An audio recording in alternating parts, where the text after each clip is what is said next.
बाजार पर कायम है बजट का खुमार। इंट्राडे में सेंसेक्स फिर 50,000 के पार। निफ्टी बैंक ने बनाया नया रिकॉर्ड। निफ्टी भी नए रिकॉर्ड के करीब। 2 दिन में निफ्टी 7% तो बैंक निफ्टी में 11% से ज्यादा की दौड़। मुझे लगता है कि अभी ये खत्म नहीं हुआ बुलिश से। पहली बार गवर्नमेंट ने फ्रंट फुट पे आके ऐसी ऐसी बातें करी हैं।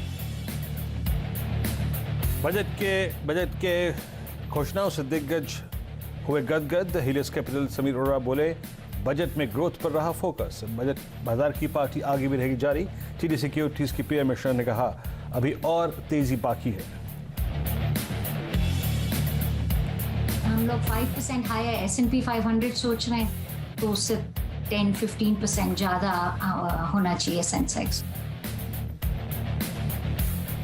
सीमेंट शेयर्स में फौलादी मजबूती। बजट के बाद इंफ्रा प्रोजेक्ट्स में रफ्तार की उम्मीद से UltraTech, Shri cement, Ambuja cement में 6 से 7% की उछाल।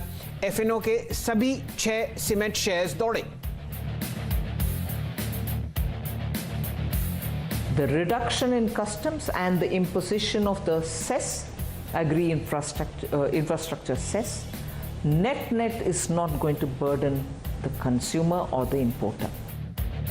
नहीं देना चाहती थी टैक्स का बोझ। बजट के बाद नेटवर्क 18 के group editor in chief Rahul Joshi के साथ इंटरव्यू में बोली निर्मला सीतारमण, कम संसाधनों में भी ग्रोथ को बढ़ावा देने वाले बजट पर करना चाहती थी फोकस।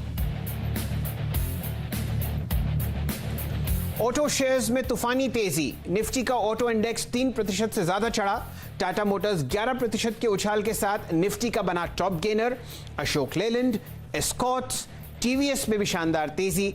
दिग्गज कॉर्पोरेट्स ने CNBC आवाज से कहा, बजट में स्क्रैपेज पॉलिसी और इंफ्रा पर पुश से कमर्शियल व्हीकल सेल्स बढ़ने की उम्मीद। हम लोग ने एक अप्रोच लिया कि हम लोग शुरुआत करेंगे छोटे टाउन से और धीरे धीरे बड़े शहरों की तरह।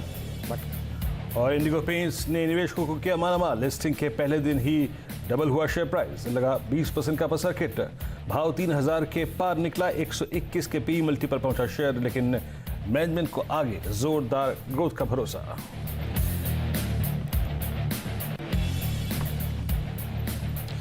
नमस्कार, कमाई के अड्डे में आपका स्वागत है। मैं हूं शैल भटनागर, आपके साथ जुड़ रहा हूं मुंबई स्टूडियो से और आजकल मेरे साथ हैं जी हाँ, वीरेंद्र। और साथ ही साथ आप देखिए, वो तेजी जो गैप अप के साथ हमें मिली थी वो दस्तूर कायम है 2:30 तक और 2 बजे तक भी। जी हाँ, तो ये तेजी कायम है और इस तेजी में आपकी अप्रोच क्या हो, सब पे बात करेंगे। और आई थिंक गजब रही इंडिगो की लिस्टिंग। चल बिल्कुल, यूं समझिए वीरेंद्र जी, ऐसी किस्मत प्रभु हर IPO को दे। देखिए क्या लिस्टिंग हुई है कमाल की। हम लोग सब कह रहे थे कि स्टॉक महंगा है और किस्मत देखिए कि 117 गुना ओवर सब्सक्राइब हुआ। हालांकि 1,500 रुपए के आसपास प्राइस था। और 2 दिन पहले IRFC की लिस्टिंग हुई जिसका दाम 25 रुपए था, उसके नीचे लिस्ट हुआ। और यहाँ पर आप देखिए लगभग 80% का आपने डिस्कवर्ड प्राइस देखा ऊपर, और उसके बाद रैली तो वहां शुरू हुई है कि आपने थोड़ा थोड़ा स्टॉक को फ्लैट होते हुए देखा और बस फिर वो हवाई जहाज की तरह आपको ऊपर जाता हुआ दिख रहा है। हो सकता है नाम का भी फर्क पड़ता हो। इंडिगो एविएशन भी है और इंडिगो पेंट्स भी है। इंडिगो पेंट्स है यानी रंग। हाँ बिल्कुल, और 2 चीजें हैं, इंडिगो और साथ ही साथ आपकी आज शर्ट का कलर। क्या बात है। तो हरा रंग डाला और हरा रंग अब तक कायम है। चलिए, तो इस हरे रंग को और चढ़ाने के लिए हमारे साथ कौन मौजूद रहेंगे आखिरी के 1.5 घंटे में कमाई का अड्डा में, आइए आपको पूरे के पूरे पैनल से मुलाकात कराता हूं। हमारे साथ टेक्निकल एनालिस्ट का एक पैनल मौजूद है। उसमें हमारे साथ मानस जायसवाल मौजूद रहेंगे, प्रकाश गाबा मौजूद रहेंगे, राजेश पालवे होंगे, रचना वैद्य होंगे, श्रीकांत चौहान, चंदन तापड़िया और साथ ही साथ असित बरन पाती भी हमारे साथ मौजूद होंगे। टेक्निकल्स के साथ साथ फंडामेंटल से बातचीत करने के लिए हमारे साथ अभिषेक अग्रवाल होंगे आज।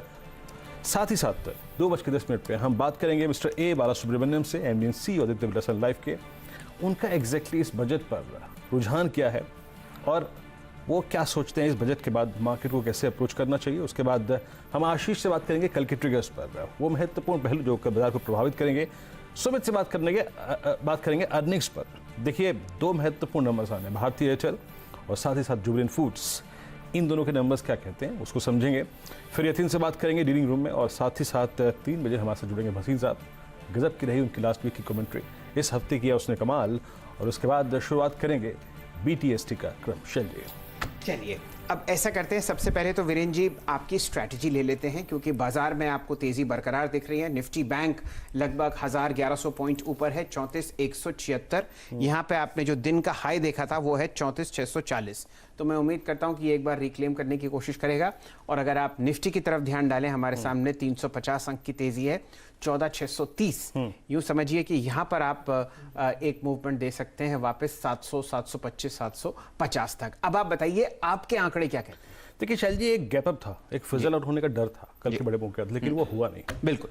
अब दो चीजें हो रही हैं, अगर आप जाके देखें नीचे की तरफ तो 14,300, 400 और 500 पे पुट राइटर्स बहुत कंफर्टेबली खड़े हैं। अच्छा ह्यूज कॉन्ट्रैक्ट एडिशन है 300, 400, 500 पे। और हमारे इन तीनों स्ट्राइक के पुट राइटर्स को सिक्योर कर रहा है आपका 10 डेमा और 20 डेमा, जो कि अब राइजिंग ट्रेंड में है। तो याद रखिए, इन आंकड़ों के मुताबिक लगता है कि बाजार ऊपर की तरफ अपना मोमेंटम जारी रखेगा। ऑन द कॉन्ट्रेरी, अगर एक डिप मिलता है टुवर्ड्स 425, 430, 450, 480, 520, वो भी बाय करने के लिए अच्छा होगा। हाँ, हम 753 रिक्लेम करने की कोशिश करेंगे, क्योंकि अगर थोड़ा बहुत कॉल राइटर विजिबल है शैल जी, तो वो है 14,800 के जोन में। तो ये रही निफ्टी की बात।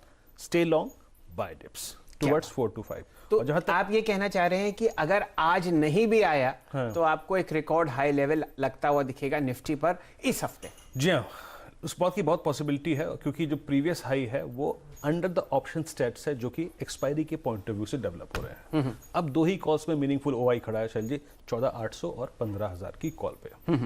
रही बात निफ्टी बैंक की, हाँ ट्रेडर्स ये कर सकते हैं कि जो डे ट्रेडर्स हैं ऊपर की तरफ प्रॉफिट को बुक करें, लेकिन अच्छी बात होगी कि याद रखिए अपने लॉन्ग्स पे आप 34,300 और 34,400 के जोन में थोड़े बहुत प्रॉफिट बुक करेंगे एज ए डे ट्रेडर। लेकिन अगर आप रहना चाहते हैं सिस्टम में तो 33,700, 33,800 के जोन में एक स्टॉप लॉस लेके चलिए। एक बहुत रीजनेबल स्टॉप लॉस है, आज के डे का लो है वो। जी अच्छा, एक इंटरेस्टिंग बात वीरेंद्र जी ये हुई कि आपने ये तो बताया बहुत अच्छी तरीके से कि जो रैली है वो आपको लार्ज कैप में ही दिख रही है। हम लोग जबरदस्त मोमेंटम देख रहे हैं Tata Motors, HDFC bank, SBI में।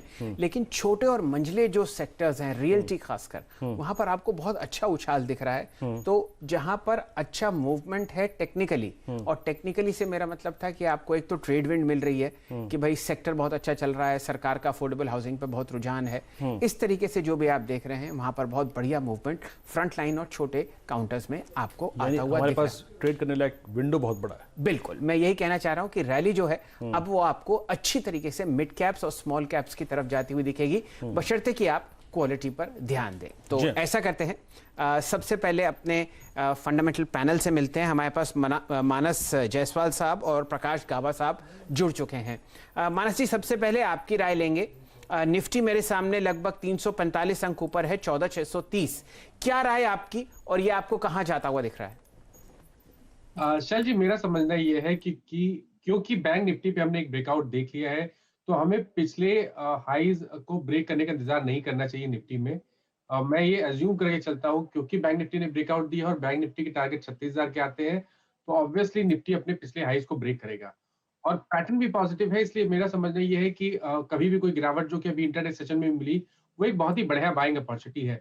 लोअर लेवल्स पे स्टॉप लॉस थोड़ा सा बड़ा आपको रखना है, क्योंकि मार्केट वोलेटाइल है, इसलिए 14,300 के नीचे आपको स्टॉप लॉस रखना है, और ऊपर की तरफ 15,100 के टारगेट सेट करके चल रहे हैं, जो मैं उम्मीद करता हूँ आने वाले 2 हफ्ते में निफ्टी दिखा सकता है।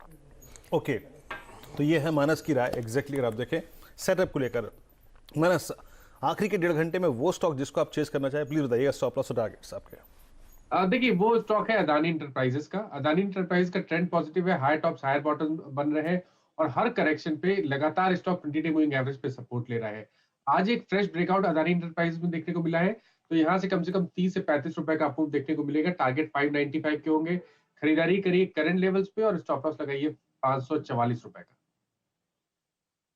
मानस जायसवाल साहब से कोशिश ये की जा रही है कि यहाँ पर आप मोमेंटम चेज करते हुए दिखें। लक्ष्य लगभग 600 के आसपास अदानी एंटरप्राइजेस का।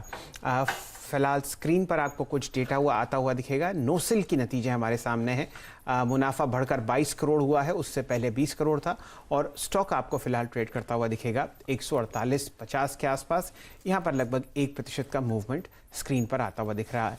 आय यानी कि टॉप लाइन लगभग 274 करोड़ है और इससे पहले का आंकड़ा था लगभग 194 करोड़। तो आप यूँ समझिए कि लगभग 80 करोड़ आपको आय बढ़ती हुई दिख रही है, यानी कि 50% का मूवमेंट ऊपरी सतह की तरफ टॉप लाइन में आता हुआ दिख रहा है। चलिए, लिस्ट बहुत लंबी है आज हमारे गेस्ट की। थोड़ी देर में ए बालासुब्रमण्यम साहब हमारे साथ जुड़ेंगे। बहुत ही जाने माने फंड मैनेजर हैं और कई दशक से वो बाजार को देख रहे हैं और लगभग पिछले 15-17 साल से आदित्य बिरला सन लाइफ एएमसी में आप कार्यरत हैं। थोड़ी देर में वो जुड़ते हैं, लेकिन सबसे पहले जुड़ेंगे अभिषेक जी से। अभिषेक जी, आपका स्वागत है। बताइए, ये जो रैली देख रहे हैं आप बाजार में, इस पर आपकी क्या राय है और कोई अच्छा टॉप कन्विक्शन ट्रेड शेयर कीजिए। आज जरा संक्षिप्त में आपसे रिक्वेस्ट करेंगे, बहुत लंबी गेस्ट लिस्ट है। जी, फर्स्ट ऑफ ऑल मार्केट की जो रैली है, अगर हम देखें, जैसे कुछ दिन पहले भी जब आया था चैनल पे, तो मैंने ये रिकमेंड किया था कि मार्केट में रैली बनी रहेगी बिकॉज लिक्विडिटी बहुत ज्यादा है और बजट भी जो है वो हमने देखा है कि जो लोगों को भाया है, तो ये मार्केट की रैली आगे भी कंटिन्यू हो सकती है। टाटा मोटर्स जो ये पिक है, जो अगर आप देखें प्रीवियस रिकमेंडेशन मैं करते आ रहा हूँ, राइट फ्रॉम 145 रुपीज से, एंड हर लेवल पे मैंने रिकमेंड किया। ये बहुत ही अंडर वैल्यू स्टॉक है एंड मेरा जो अभी शॉर्ट टर्म टारगेट होगा वो अभी फिलहाल 325 का होगा, जो मुझे लग रहा है कि यहाँ पे अभी लॉन्ग कॉल ही होना ही चाहिए बिकॉज ये अभी भी वैल्यूएशन हमें काफी यहाँ से अपसाइड दिख रहा है। जी, बहुत ही बढ़िया आपने स्टॉक चुना है और इसको तो हम जाहिर तौर पर डिस्कस करते। जुड़ेंगे मानस जायसवाल साहब से ही। मानस जी, आज टॉप ट्रेडेड काउंटर एनएससी पर आपको टाटा मोटर्स ही दिखेगा। बहुत ही शानदार मोमेंटम है। बताइए, फंडामेंटली चॉइस तो अभिषेक जी की है, लेकिन चार्ट्स पर आपको कैसा लगता है? देखिए, चार्ट्स पे भी बेहतरीन सेटअप है। देखिए, कंसोलिडेशन करीब 7-8 दिनों का था और शैल जी अब इसने फ्रेश ब्रेकआउट दे दिया है, तो रैली ऑलरेडी रिज्यूम हो गई है। 200 वीक मूविंग एवरेज ब्रेक हो गया है, तो मेरी राय में 375 तक के टारगेट्स पोजिशनली आपको टाटा मोटर्स में देखने को मिल सकते हैं। तो बिल्कुल हर गिरावट पे खरीदारी करिए, अभी खरीदारी करिए तो 290 के नीचे स्टॉप लॉस रखिए। ओके, 290 के स्टॉप लॉस के साथ टाटा मोटर्स को बाय करिए। टाटा मोटर्स अब इस बीच शैली डे हाई पर है, 314 डे हाई पर है। हमारे साथ राजेश पालवे जी भी हैं, कल इस पैनल में मौजूद थे जब बजट स्पीच चल रही थी, उससे पहले भी उसके बाद भी। राजेश जी, मोमेंटम बहुत स्ट्रांग है, सस्टेन कर रहा है। आपका ट्रेड कौन सा होगा जिसको आप आखिरी के 1.5 घंटे में रखना चाहेंगे? जी बिल्कुल Virendra ji, good afternoon Virendra ji and Shail जी।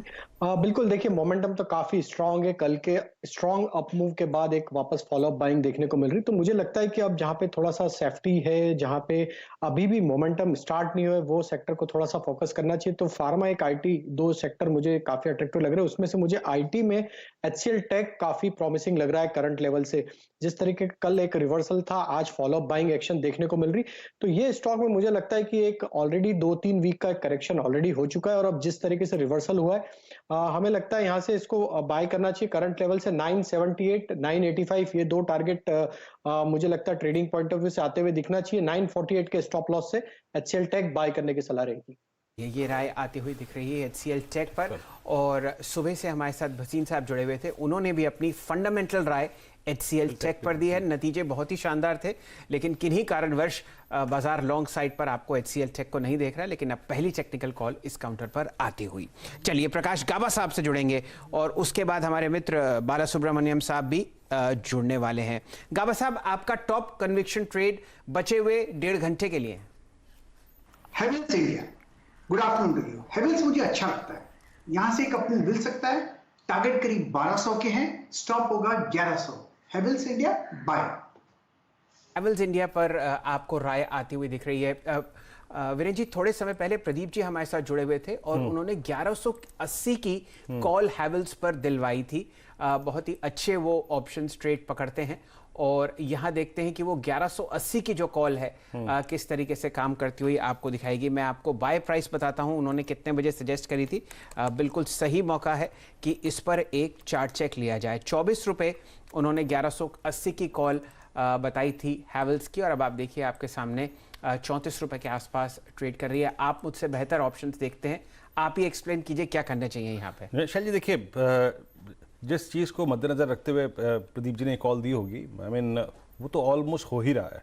अभी जाके विजिट करेगा अपने प्रीवियस हाइज को, इस जोन के करीब 1180, 1194, और अगर 25 पे कॉल दी थी ना तो बीच में करीब करीब 34-35 पे ट्रेड करती हुई hold this option and carry this option. I think इस वक्त इसको अभी ट्रेल करना ज़्यादा अच्छा रहेगा। It is doing well shell ji.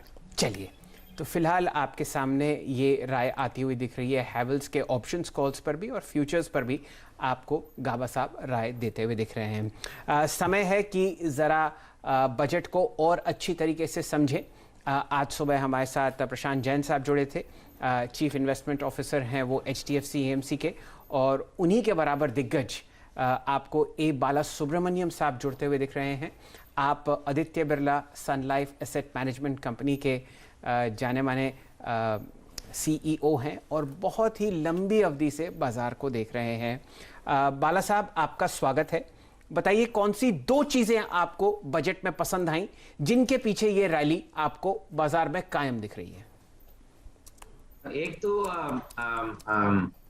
Budget में एक अच्छा किया, एक्चुअली टैक्स में टच नहीं किया है कि पहले सबको ये इरादा था टैक्स में कुछ आके कुछ सरप्राइज देंगे, वो बिल्कुल नहीं। Therefore negative surprise. जो पॉजिटिव जो आया, खर्चा करने के लिए हमेशा हम लोग सोच के खर्चा करते हैं। फिस्कल का बढ़ाना है, फिस्कल नहीं बढ़ाना है, फिस्कल कंट्रोल करना है और कितना कंट्रोल करना है, वो हिसाब से हमेशा बजट बनाते हैं।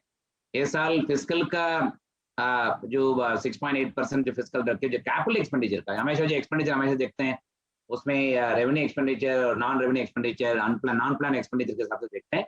ये सब जो एक्सपेंडिचर जो बनाया एक्चुअली 5 लाख करोड़ तक जो कैपिटल इन्वेस्टमेंट करने के लिए जो बनाया, कैपिटल एक्सपेंडिचर के लिए जो एलोकेट किया है, उसका एकदम बढ़िया अनाउंसमेंट है। मेरे हिसाब से अभी तक कोई भी बजट में इतना बड़ा अमाउंट आपके इधर रखा नहीं था। इसके लिए मेरे हिसाब से जो मार्केट में जो रैली आया उसमें उम्मीद आगे इतना बड़ा अगर स्पेंडिंग करें कैपिटल इन्वेस्टमेंट में, उसके हिसाब से कोई मनी सेक्टर्स का बेनिफिट हो सकता है, कंट्री का GDP बढ़ सकता है। ये मेरे हिसाब से ये दोनों अच्छा लगा बजट में, वेरी क्लीन बजट। और तीसरा एक अच्छा लगा, हम लोग हर साल हम लोग बजट बनाते हैं कंपनी के लिए, हमेशा 3 साल के लिए बनाते हैं, 5 साल के लिए बनाते हैं। ये बार जो बजट में नेक्स्ट 5 साल के लिए हर एक्सपेंडिचर को डिवाइड करके जो हिसाब से जो अलोकेट किया है, एक्चुअली हेल्थ से लेके, रोड से लेके, पावर सेक्टर से लेके, जो हिसाब से अलोकेट किया नेक्स्ट 5 साल के लिए जो रोड मैप दिया है, वो भी मेरे हिसाब से बहुत बढ़िया एक्चुअली बजट में अनाउंसमेंट हुआ। ये एक और चीज़ आपसे पूछना चाहूँगा, वो ये है कि प्रिफर्ड स्पेस, आई मीन बहुत सारे पहलुओं पे हम बात कर सकते हैं। हेल्थ पे काफ़ी खर्चा हुआ है, इंफ्रास्ट्रक्चर के लिए काफ़ी पैसा दिया गया है, बैंकिंग के लिए अगर आप देखें काफ़ी चीज़ें की गई। आपको preferred space post this speech छोड़ते हैं कुछ देर के लिए वैल्यूएशन पैरामीटर्स को, लेकिन प्रिफर्ड स्पेस क्या अच्छा लग रहा है आपको, जिसमें वाकई इन घोषणाओं के बाद अर्निंग्स को एक ट्रिगर मिलेगा, अर्निंग ग्रोथ अच्छी दिखाई देगी आपको?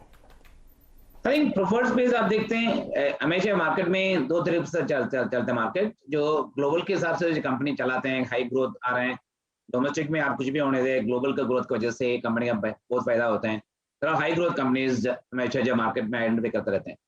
ये जो बजट में आया क्लियरली थी inclusive focus, make in India के हिसाब से इंक्लूसिव इकोनॉमिक ग्रोथ के लिए जो बात चल रहा है, वो मेरे हिसाब से इतना अच्छा बढ़िया फोकस आया। इसकी वजह से the domestic cyclical sectors such as banking and financial services sectors में कहेंगे actually that is the domestic cyclicals, and automobile sector domestic cyclicals, real estate sector domestic cyclicals, जो कंपनीज डोमेस्टिक का ग्रोथ की वजह से पहले रिकग्निशन नहीं हो रहा था, अभी जो बजट के बाद जो इतना बढ़िया फोकस आया actually on domestic inclusive growth में जो स्टेप्स लिया हुआ एक्चुअली, ये मतलब डोमेस्टिक सिक्लिकल्स के लिए बढ़िया हो सकता है। लास्ट 2 दिन से जो मार्केट में भी जो हिसाब से मार्केट बढ़ रहा है, वो सब सेक्टर्स को इतना 2-3 साल से अंडर परफॉर्म कर रहा था, उनका एक्चुअली जो फायदा हो रहा है एक्चुअली। लास्ट ऑफकोर्स डाइवर्समेंट, PSU डाइवर्समेंट का जो गवर्नमेंट ने अनाउंस किया है, 1-2 बैंक को डाइवर्स करेंगे और मोर IPO मोर कंपनीज को जो मोनेटाइज करेंगे एक्चुअली फाइनेंसिंग करने के लिए, इसमें 2-3 सेक्टर्स और पब्लिक सेक्टर में भी थोड़ा अनलॉकिंग का वैल्यू हो सकता है। जी बाला साहब, आप अगर बाजार के सेंटिमेंट पर कोई अपनी राय व्यक्त करना चाहें, कंपनी का मैं नाम लूंगा नहीं, लेकिन आज बहुत ही एक बुलिश लिस्टिंग हमने बाजार में देखी है। क्या आपको ऐसा लग रहा है बाजार वैल्यूएशन से आगे भाग गया है? क्या कुछ ऐसे सेक्टर्स हैं, कुछ ऐसे प्राइसेस हैं, कुछ ऐसे स्टॉक्स हैं जहां पर फ्रॉथ है? और अगर ऐसा है तो रिटेल निवेशक को या ट्रेडर्स को किस बात का ध्यान रखना पड़ेगा, किससे बचकर रहें? आपको मार्केट के 2 तरफ से देखना पड़ेगा। जो बड़ा कंपनीज है, वैल्यूएशन ऑफ कोर्स बढ़ गया है और वैल्यूएशन एक्सेप्टेबल लेवल से ज्यादा हो गया है, बट फंडामेंटली मैनेजमेंट अच्छा है, बिजनेस अच्छा है, वो बहुत साल से अब बिजनेस चला रहे हैं, वो सब कंपनी में वैल्यूएशन आपको चिंता करने की जरूरत नहीं, क्योंकि ऊपर नीचे चलते जाएंगे। जो छोटे छोटे कंपनीज किधर ये मार्केट में ये सब साथ में चल जाते हैं। मेरे हिसाब से ये साल जो अभी लास्ट 2-3 साल से देख रहा हूँ, एक दो महीने में देख रहा हूँ, अपना देश में अपना स्टॉक मार्केट में हिसाब से यूएस मार्केट में जो ऊपर नीचे अभी हो रहा था बीच में, मेरे हिसाब से उतना डरने का सवाल नहीं है। फिर भी कोई भी कंपनी में लेते हैं, छोटे छोटे कंपनीज किधर आपको कोई भी बैलेंस शीट का हो जाता पता है नहीं है। सच कंपनीज अगर लेके उसमें पैसा भी बनेंगे, पैसा बन सकता है, बट आई थिंक उसमें फंसने का भी चांसेस बहुत है एक्चुअली। इसके लिए आपको कल एक ध्यान में रखना पड़ेगा, जो ब्रॉड मार्केट जो हिसाब से हम लोग म्यूचुअल फंड चला रहे हैं, invest about 200-300 companies in which we make investment, इस गवर्नेंस के हिसाब से करते हैं, ईएसजी के हिसाब से करते हैं। जो कंपनी जो लॉन्गर टर्म हिसाब से कंपनी चलाते हैं वो बेसिस में इन्वेस्ट करना है। देयरफॉर आपको ज्यादा स्टॉक ढूंढने की जरूरत नहीं है, और फंड्स में भी हम लोग इतना स्टॉक्स में इन्वेस्ट नहीं करते हैं, सेलेक्टेड स्टॉक्स में इन्वेस्ट करते हैं। मेरे हिसाब से वो प्रिंसिपल रखिएगा तो बस हो गया एक्चुअली इन्वेस्टर्स का निवेश करने के लिए। बहुत बहुत शुक्रिया, आप इस कार्यक्रम में शामिल हुए और अपना नज़रिया हमारे साथ शेयर किया बजट के बाद बाजार पे अपना। बहुत बहुत शुक्रिया सर आपका इस कार्यक्रम में शामिल होने के लिए, और उम्मीद करते हैं निकट भविष्य में आपसे एक बार फिर से मुलाकात होगी और बात होगी बाजार पर। लेकिन इस बीच अगर आप देखें मार्केट में मोमेंटम बढ़ता हुआ 14,647 इस वक्त अगर आप देखें इस वक्त स्तर है। फटाफट एक दो कॉल्स लेते हैं। 2 stocks Kotak Mahindra bank at day high, और कोटक में इसलिए ले रहा हूँ, याद रखिएगा ये अभी चला नहीं है, अभी भी ये स्टॉक अपने 20 DMA पे ट्रेड कर रहा है, अभी भी माइनस इस पे कोई ट्रेड। और साथ ही साथ एसबीआई इस वक्त एक मोमेंटम जनरेट करता हुआ डे हाई पर 335 फेब फ्यूचर्स, दोनों ट्रेड्स पे आपकी राय है? देखिए कोटक बैंक में तो कोई डरने की जरूरत नहीं है, और सबसे इंपॉर्टेंट ये है कि आज 20 डे और 50 डे मूविंग एवरेज फिर से रीगेन हो गया है, उसके ऊपर स्टॉक निकल गया है, तो ये रैली कंटिन्यू रहनी चाहिए। मेरे हिसाब से करीब 1975 या 2000 तक के लेवल्स आपको कोटक बैंक में देखने को मिल सकते हैं, तो बिल्कुल बने रहिए। स्टॉप लॉस रिवाइज करके ऊपर की तरफ अब 1820 कर लीजिए। स्टेट बैंक ऑफ इंडिया की जहां तक बात है, यहाँ पर भी रैली मैं तो समझता हूँ कंटिन्यू रहनी चाहिए। मेरा एक टेक्निकल टारगेट था 339 का, तो 6-7 रुपए का मूव यहाँ से भी देखने को मिल सकता है, लेकिन उसके ऊपर सस्टेन करेगा तो नेक्स्ट टारगेट 365 रुपए का आता है, तो बने रहे। और स्ट्रेटेजी यहाँ पर भी वही रहेगी, टाइम टू टाइम अपने स्टॉप लॉस ऊपर की तरफ रिवाइज करें, और अब स्टॉप लॉस रिवाइज करके 322 रुपए के नीचे रखें। चलिए, ये राय आपको आती हुई दिख रही है एसबीआई फ्यूचर्स पर। बहुत ही शानदार मोमेंटम हम लोग देख रहे हैं वीरेन जी एसबीआई पर। अगर आप यहाँ पर वॉल्यूम देखें तो वो देखते ही बनती है। यही हाल टाटा मोटर्स में है और यही स्थिति आपको दिखेगी फिलहाल एसबीआई में। लगभग 3000 करोड़ की आप ट्रेडिंग यहाँ पर ऑलरेडी देख चुके हैं एनएससी पर, और लगभग 9 करोड़ 38 लाख शेयर जो कि कल की वॉल्यूम से ज़्यादा है वो आपको फिलहाल ट्रेड होते हुए दिख रहे हैं। लेकिन ब्रेकआउट्स कहाँ हैं वो मैं आपको स्क्रीन पर ज़रा दिखाना चाहता हूँ। डायरेक्टर साहब ज़रा चेक करते हैं रेमंड का चार्ट। यहाँ पर आपको बहुत बढ़िया मूवमेंट आता हुआ दिख रहा है। स्टॉक मेरे सामने ट्रेड कर रहा है फिलहाल 341.40, और वीरेन जी बढ़िया बात यह है कि ये आज इसका पहले दिन का चाल है। तो ऐसा करते हैं, सबसे पहले बात करते हैं गाबा साहब से। प्रकाश जी, इस स्टॉक पर आप अपनी राय दें। यहां पर आज पहले दिन आपको मूवमेंट आता हुआ दिख रहा है, प्राइस है 341.50। इनफैक्ट यहां से मूव शुरू हुआ है, बहुत ही बढ़िया बेस बना है रेमंड में करीब 325 के आसपास। इसका हाई टाइम फ्रेम चार्ट देखें तो लगता है यही तो खरीदना चाहिए, फिर कहां खरीदे। टाइट स्टॉप लॉस चाहिए तो 335 का लगाइए। अपसाइड कहां तक जाता है 355 से 360, थोड़ा वक्त कीजिए, वहां तक जरूर जाएगा, मुनाफा देगा ये स्टॉक रेमंड जी। इसमें वीरेन जी आप समझिए कि एक वो क्वाजी रियल्टी प्ले भी है, क्योंकि आज रियल्टी स्टॉक्स आपको बहुत जबरदस्त तरीके से दौड़ते हुए दिखेंगे। हम लोगों ने सुबह चर्चा करी कोल्टे पाटिल की, सुबह चर्चा करी डीएलएफ की, सुबह चर्चा करी आईबीएल रियल एस्टेट की। तो वो जो गोदरेज प्रॉपर्टीज की बात हुई, डीएलएफ की बात हुई, तो ये ऐसा स्टॉक है जहां पर आपको पहले दिन मूवमेंट आता हुआ दिख रहा है और वॉल्यूम अब आपका साथ देती हुई दिखेगी। मेरे सामने जो फिलहाल आज का वॉल्यूम है वो है लगभग 9 लाख शेयर, और आप यहाँ पर ऑन एवरेज अगर 5 दिन का वॉल्यूम देखें तो वो 6 लाख शेयर होता है। इस स्टॉक पर हम दिन भर नजर रखेंगे और आपके सामने अल्काइल अमीन्स के नतीजे। मुनाफा अगर आप देखें 77 करोड़ से बढ़ के 84 करोड़, तो बॉटम लाइन में अगर आप देखें तो यहाँ पे एक जंप है। आय करीब 256 करोड़ से बढ़ के 323 करोड़ रुपए, यानी बॉटम लाइन और टॉप लाइन में अगर आप देखें दोनों में ही अच्छा एक इजाफा है। मीनवाइल बलरामपुर चीनी के नंबर्स भी आए हैं। अल्काइन अमाइन पे अगर आप देखें तो एक मैकटेक चेक ले लेता हूं, क्योंकि इन नंबर्स के सपोर्ट में मीनवाइल बलरामपुर चीनी के नंबर्स देख लीजिए, मुनाफा करीब 72 करोड़ से घटकर 26 करोड़ रुपए, तो यहाँ पे बॉटम लाइन में एक श्रिंक है। और साथ ही साथ इस वक्त आई थिंक एक ट्रेड ढूंढ लेते हैं अल्कलाइन अमाइन पे। मानस क्या कहते हैं, मैंने पिछले समझ लीजिए कि 5 जनवरी से लेकर जनवरी फरवरी का ये लगभग 1.5 महीने का वक्त इसने इसी रेंज में निकाला है, ऊपर की तरफ अब ट्रेड करता हुआ करीब करीब डे हाई के जोन में। कैसे अप्रोच करेंगे आप इस स्टॉक को? देखिए, बड़े मूव के बाद कंसोलिडेशन हमेशा बेनिफिशियल रहता है स्टॉक के मूव के लिए। तो अब मैं समझता हूँ कि जो स्टॉक है तैयार हो गया है नेक्स्ट अप मूव के लिए।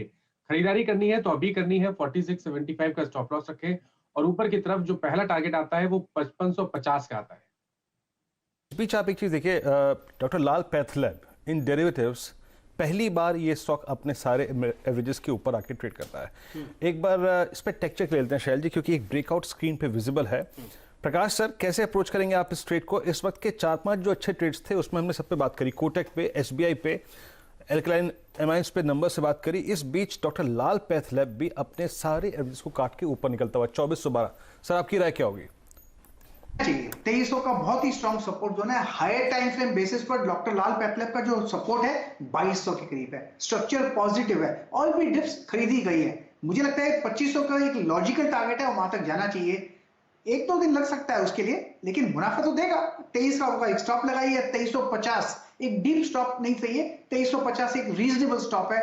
और 150 रुपया मिले तो मेरे ख्याल से 100-150 रुपया मिल जाए 50 रुपए के स्टॉप में, तो बढ़िया रिस्क रिवॉर्ड रेशियो बनता है डॉक्टर लाल पैथलैब्स।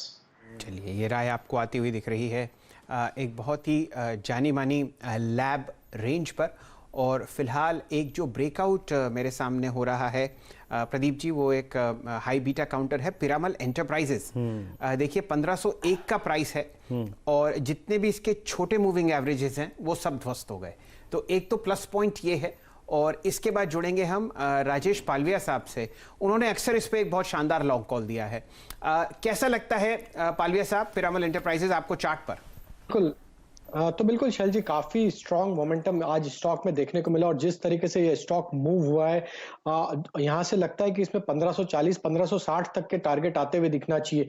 तो जिसकी भी पोजीशन है, जो भी लोअर साइड पे बाय किया, उन्हें ट्रेल कर लेना चाहिए। स्टॉप लॉस करंट लेवल पे जो नया फ्रेश इनिशिएट कर रहे लॉन्ग, उनके लिए स्टॉप लॉस होगा 1475 के आसपास। टारगेट होंगे 1540-1560 तक के। स्टॉक में जिस तरीके से रिकवरी बन रही है, तो ये एक यहाँ से प्रीएम्प्ट किया जा सकता है कि इसमें एक वी शेप रिकवरी भी फॉर्म होते हुए दिख सकती है, क्योंकि लास्ट सेशन और आज की जो कैंडल बन रही है वो ये दिखा रही है कि ऑलमोस्ट इसकी रैली, पहली रैली जो है वो 1575 तक कंटिन्यू रहनी चाहिए। चलिए, 1575 के लिए आप राय ले रहे हैं पिरामल एंटरप्राइजेस पर। 1506 फिलहाल प्राइस है, लेकिन छोटे मंझले खिलाड़ियों में ही आपको बहुत जबरदस्त मूवमेंट दिखेगा। ब्रेकआउट आपको आता हुआ दिख रहा है कोल्टे पाटिल के स्टॉक में। ये एक बहुत जाने माने डेवलपर्स हैं महाराष्ट्र के, और यहाँ पर जो मूवमेंट है हम लोग सुबह से ट्रैक कर रहे हैं। आपके सामने स्क्रीन पर जो प्राइस आएगा वो है 271-274 के आसपास। यहाँ पे इंट्राडे हाई लगा है और ये बहुत शानदार रैली है। लगातार तीसरे दिन बहुत ही ज़बरदस्त मोमेंटम और प्राइस एक्शन। वीरेंद्र जी, मेरे सामने जो वॉल्यूम है वो है लगभग 5,40,000 शेयर। तो ये बहुत ज़बरदस्त तरीके से आपको टूटता हुआ दिखेगा ऊपरी सतह की तरफ। जुड़ेंगे एकदम राजेश पालविया साहब से। पालविया साहब, कोल्टे पाटिल आपके सामने।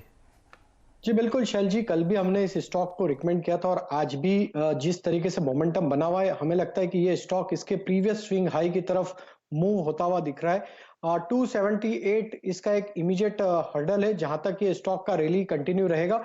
उसके ऊपर अगर ये स्टॉक क्रॉस होता है तो फिर इसमें एक फ्रेश राउंड ऑफ बाइंग भी इनिशिएट होते हुए दिखेगी, जो कि इसको 310 की तरफ लेके जाएगा।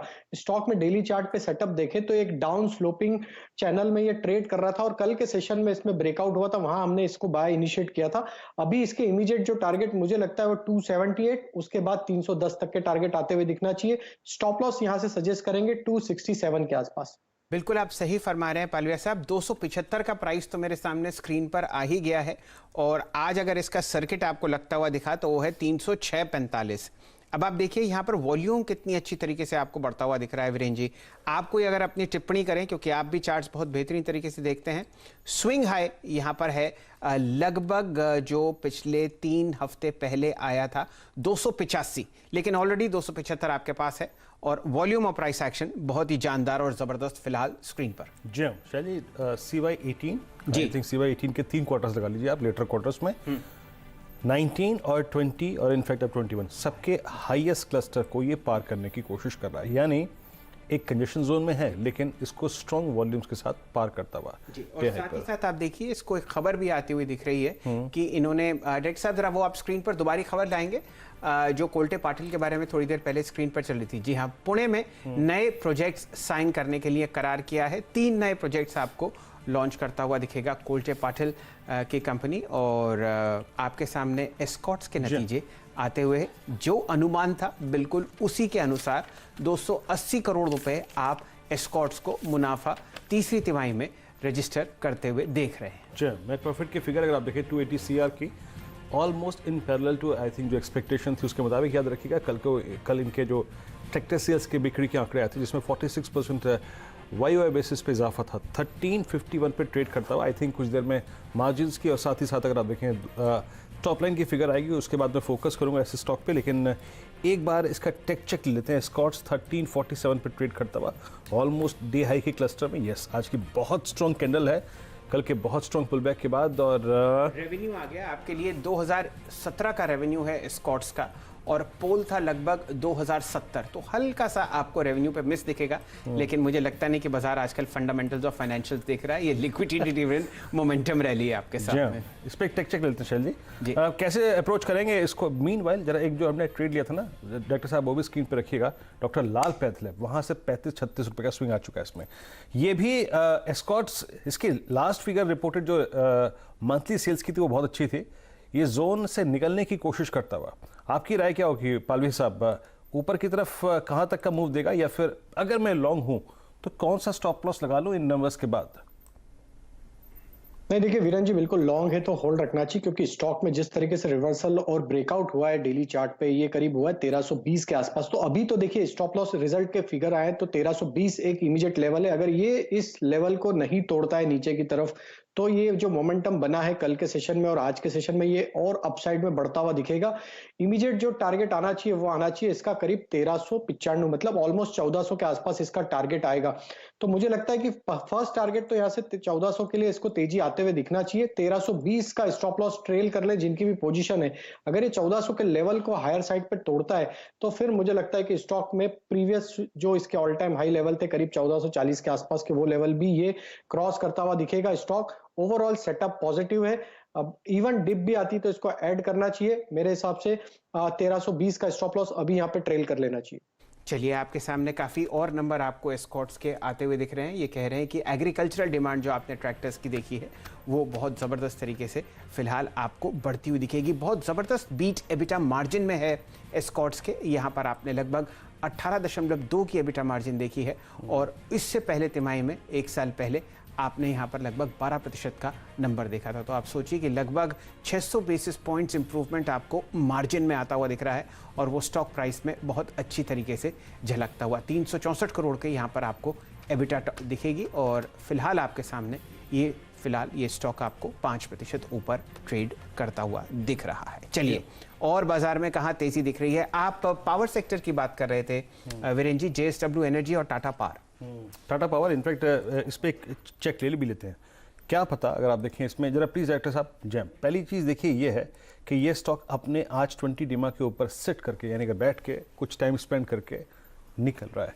पालवी साहब जरा कोई ऑप्शन कॉल होगी इस पे? 80 to 50, 85 की स्ट्राइक लेके आइएगा प्लीज। अगर टाटा पावर एक अच्छा कर्व देगा ऊपर की तरफ तो कहाँ तक जाएगा और कोई ऑप्शन ट्रेड यहाँ पर? बिल्कुल वीरेन जी, काफी इंटरेस्टिंग चार्ट पैटर्न और स्टॉक में जिस तरीके से रिकवरी हुई है मुझे लगता है कि बिल्कुल इसमें 85 की कॉल ऑप्शन बाय करना चाहिए एट द मनी की। जिस तरीके से स्टॉक में रिवर्सल हुआ है और जो एक रिकवरी देखने को मिली पिछले दिनों में स्टॉक में, तो ये दर्शाता है कि स्टॉक अब यहाँ से 88 और 90 के जोन की तरफ मूव करता हुआ दिखेगा। तो ये 4 रुपए 25 पैसे 30 पैसे के आसपास ट्रेड कर रही है। 85 की कॉल ऑप्शन ये बाय करे, 3.5 रुपए का स्टॉप लॉस रख ले। टारगेट इस ऑप्शन के लगता है मुझे आना चाहिए 6.5 से 7 रुपए के। टाटा पावर इटसेल्फ का मुझे टारगेट लग रहा है 88 से 90 रुपीज तक आते हुए दिखना चाहिए। करंट लेवल से 81 का स्टॉप लॉस रखे टाटा पावर को लॉन्ग करने के लिए। ये राय आपको आती हुई दिख रही है एस्कॉर्ट्स पर और टाटा पावर पर। बिल्कुल सही मौका है। गाबा साहब से जुड़ते हैं। गाबा साहब, JSW एनर्जी पर आपकी क्या राय है? ये स्टॉक भी आपको चहकता हुआ दिखेगा फिलहाल स्क्रीन पर। बिल्कुल, JSW एनर्जी का जो चार्ट के हिसाब से देखा जाए तो एक फ्रेश बाय सिग्नल अभी जनरेट हुआ है। इसका जो हायर टाइम HDFC के नतीजे आते हुए दिख रहे हैं। 2925 करोड़ आपको टॉप लाइन दिखेगा, माफ कीजिएगा, नेट प्रॉफिट दिखेगा, और जो पोल था वो था लगभग 2660। तो आप देखिए बहुत जबरदस्त आउट परफॉर्मेंस आपको नेट प्रॉफिट में तीसरी तिमाही में HDFC से आता हुआ दिखेगा। डायरेक्टर साहब चार्ट लाइए इंट्राडे, स्टॉक आपको 5.7% ऊपर ट्रेड करता हुआ दिख रहा है। 2926 करोड़ मुनाफा आपको HDFC पर तीसरी तिमाही में आता हुआ। आपकी राय मानस जायसवाल साहब स्टॉक पर, तब तक हम और आंकड़े जमा करते हैं। देखिए स्टॉक का ट्रेंड तो बिल्कुल पॉजिटिव है और अब केवल इंतजार है पिछले हाईज जो कि मेरे ख्याल से 2775 के थे उसको ब्रेक होने का। अंडरटोन बुलिश है, इसलिए खरीदारी की राय रहेगी। 2600 रुपए के स्टॉप लॉस रखें और 2925 2935 के टारगेट सेट करें। ये वैसे तो आपको मुनाफे में गिरावट आती हुई दिखेगी, लेकिन क्योंकि बाजार में बहुत ज़बरदस्त मोमेंटम है तो आप उस वजह से यहाँ पर ये मूवमेंट दिख रहे हैं। मेरे ख्याल से पिछले साल पिछली तिमाही में आपने यहाँ पर एक अदर इनकम कंपोनेंट देखा था, उस वजह से उस समय का जो प्रॉफिट है वो बहुत ज़बरदस्त तरीके से बढ़ा हुआ था। लगभग 8372 करोड़ रुपए पिछली तिमाही में ये मुनाफा था, और अब आपके सामने 2926 करोड़ फिलहाल स्क्रीन पर आता हुआ दिख रहा है। कोई ऐसी चिंता की विषय नहीं है। जी, ग्रोह का जो स्टेक सेल हुआ था ना, जी हाँ, मुझे लगता है प्रोसीड्स थी वो इसमें इंक्लूडेड थे अदर इनकम में।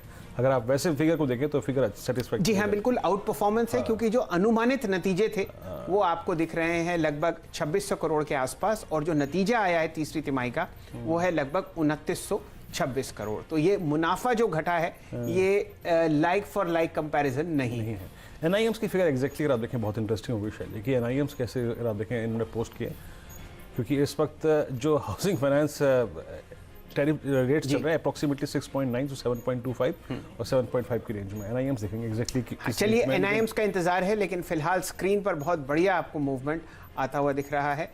इसमें जो पिछली तिमाही का आपने जो नतीजा देखा, जब 8300 करोड़ मुनाफा था, वहाँ पर जो गृह फाइनेंस की सेल की गई थी बंधन बैंक को, वो आप उसमें इनकॉर्पोरेटेड होते हुए देख रहे हैं। टैक्स एक्सपेंस है लगभग 826 करोड़ और उससे पहले 770 करोड़ था। ये ईयर ऑन ईयर कंपैरिजन आपके सामने HDFC का आता हुआ। तो फिलहाल नतीजे आपको बाजार में डिस्काउंट होते हुए दे रहे हैं, और आय आपको फिलहाल घटकर दिख रही है लगभग 11,707 करोड़। ये नतीजे आपके सामने फिलहाल स्क्रीन पर HDFC के आते हुए। किसी डिसअपॉइंटमेंट से बचने के लिए एक काम करते हैं, एक बार एक स्टॉप लॉस लेते हैं शायद जी लॉन्ग ट्रेड पे, क्योंकि कल से स्टॉक काफ़ी चल भी चुका है।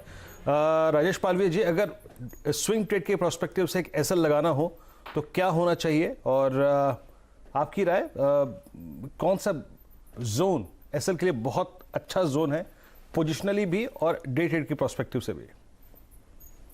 बिल्कुल वीरेन जी, देखिए कल से ही हम इसको कवर कर रहे हैं और 2500 के कॉल का जिक्र कल हमने बजट सेशन के दौरान किया था। स्टॉक ने काफी अच्छी रैली दी है, ऑलमोस्ट इसके प्रीवियस स्विंग हाई के पास तक का आज हाई ऑलरेडी बन चुका है 2762, और इसके प्रीवियस स्विंग हाई थे करीब 2777 के आसपास। तो मेरे हिसाब से थोड़ा सा एक रिएक्शन रिजल्ट का जो आने को देखने को मिल रहा है, उसमें लोअर साइड पे जो एक इंपॉर्टेंट सपोर्ट अभी जो मुझे लग रहा है कि रैली के बाद जो अभी सपोर्ट लग रहा है वो आना चाहिए करीब यहाँ पे 2650 के आसपास। ये काफी इंपॉर्टेंट सपोर्ट एरिया रहेगा। तो अगर ये स्टॉक में थोड़ा भी वॉलेटिलिटी के चलते उस लेवल के आसपास आता है तो वो एक स्टॉप लॉस लगाया जा सकता है। इवन ओवरऑल सेटअप पॉजिटिव है, तो 2650 का लेवल नहीं भी टूटता है तो वापस इसको बाय भी करना चाहिए। वहां पे 2640-50 के आसपास स्टॉप लॉस को ट्रेल कर ले और इस पोजीशन को अभी भी होल्ड करना चाहिए। स्टॉक का सेटअप काफी पॉजिटिव है। एक बार ये वापस 2720-2740 का रेंज क्रॉस करेगा तो इसमें पोटेंशियल है वापस ये ऑल टाइम हाई को क्रॉस करता हुआ दिखेगा। डिक्सन टेक्नोलॉजीज के भी आपको नतीजे आते हुए दिख रहे हैं, और स्टॉक स्प्लिट का भी आपने जो अनाउंसमेंट देखना था वो आया है 5:1, यानी कि अब आपको ये प्राइस लगभग 3000 रुपए के रेंज में आता हुआ दिखेगा। अफोर्डेबल करने की राय ये कंपनी दे रही है अपने शेयर होल्डर्स को, और शायद वहाँ पर आपको डिमांड बढ़ती हुई दिखे, लेकिन नतीजे जो हैं वो आपको फिलहाल स्क्रीन पर आते हुए दिखेंगे। कोई खास अर्निंग्स बीट नहीं है, वो नतीजे आपके सामने फिलहाल स्क्रीन पर आएंगे। मेरे ख्याल से 22 करोड़ रुपए यहाँ पर आपने टॉप लाइन आती हुई देखी थी, और फिलहाल स्क्रीन पर प्राइस एक्शन पढ़ लेते हैं और जुड़ेंगे मानस जायसवाल साहब से। 510 रुपए ऊपर 15,700, क्या राय मानस जायसवाल साहब? देखिए शैल जी, बहुत ही बढ़िया प्रदर्शन ऑलरेडी स्टॉक दिखा चुका है, तो अब यहाँ से कोई बहुत बड़ा टारगेट तो नहीं बोलूंगा, लेकिन क्योंकि ट्रेंड पॉजिटिव है, मैं समझता हूँ कि आपके पास पोजीशन है, तो बिल्कुल बने रहे, स्टॉप लॉस ऊपर की तरफ रिवाइज करें, 15,100 इसके आसपास रखें। अब इम्पॉइंट ये है कि अगर ये 15,900 950 के लेवल्स को क्रॉस करेगा, तब यहाँ पर आपको कम से कम 500 से 600 रुपए का आपको मिलेगा, तो आप बने रहिए, लेकिन 15,100 का स्टिक स्टॉप लॉस जरूर लगाइए पोजीशन। 15,100 पे आपका स्टॉप लॉस रहेगा। अभी आशीष ने एक बड़ा इंटरेस्टिंग फैक्ट बताया, 3,000 रुपए का भाव था लॉकडाउन से पहले, बढ़ के अब स्प्लिट होने के बाद फिर 3,000 रुपए। अच्छा, इस बीच अगर आप देखें HDFC के NIMs के नंबर्स आए हैं, इट्स 3.4 वर्सेस 3.3, तो यहाँ पे अगर आप देखें flat slightly the positive by 3.4 की फिगर रही है, तो आई थिंक ये सेटिस्फैक्टरी फिगर है। मीनवाइल HDFC जो हमने स्टॉप लॉस लिया था वो ठीक ठाक था, और वहाँ से अब स्टॉक NIMs की फिगर आने के बाद अब रिकवर होता हुआ, एक लो लगाया था, डिप लगाया था करीब 2710 का, लेकिन उसके बाद 2730 पे ट्रेड करता हुआ। मीनवाइल डिक्सन में एक डिप आया है 1549। चलिए चलिए, ये राय आपको डिक्सन पर आती हुई दिख रही है। वो इसलिए है क्योंकि आप जो टॉप लाइन देख रहे हैं वो आपको फिलहाल कम होती हुई दिख रही है।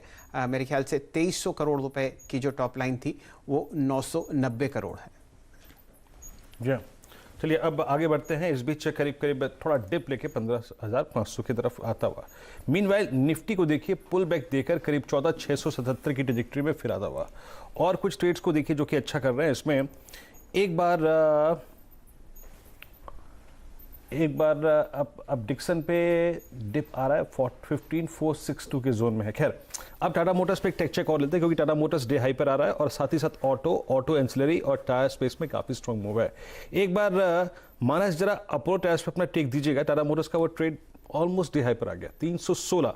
कुछ देर पहले ही शुरुआत में अभिषेक ने कॉल दी थी इस पे, उनका प्रिफर्ड पिक था ये। एक बार अपोलो टायर्स पे अपनी राय रखिएगा। कोई ट्रेड नजर आ रहा है आपको यहाँ पर?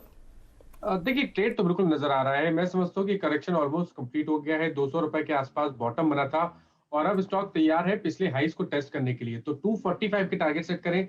अभी खरीदारी कर रहे हैं तो 214 के नीचे आपको स्टॉप लॉस रखना है, और 245 के टारगेट सेट करना है। ओके, अच्छा करता हुआ अगर आप देखिए इस वक्त टाटा मोटर्स भी, और साथ ही साथ आपका अपोलो टायर्स भी डे हाई पर ट्रेड करता हुआ। एक और ट्रेड लेके आई, और गोदरेज प्रॉपर्टीज, यहाँ पर ये स्टॉक 1396 पे, कल प्रायर टू बजट स्पीच हमने राजेश पालवे जी इसको पकड़ा था, मुझे याद है अप्रॉक्सीमेटली 1290-1300 के जोन में, नहीं इनफैक्ट 1270 के जोन में, 1397 डे हाई पर ये स्टॉक। और अभी शैलजी ने जितने भी रियल एस्टेट स्टॉक्स के बारे में बात करी, सब में मूव आ रहा है, और गोदरेज प्रॉपर्टी सब 1400। क्या रेस्ट लिया इसने 50 डेमा पे, फिर 10 डेमा और 20 डेमा को क्रॉस करता हुआ? आपकी राय क्या होगी राजेश पालवे जी इस स्टॉक पे?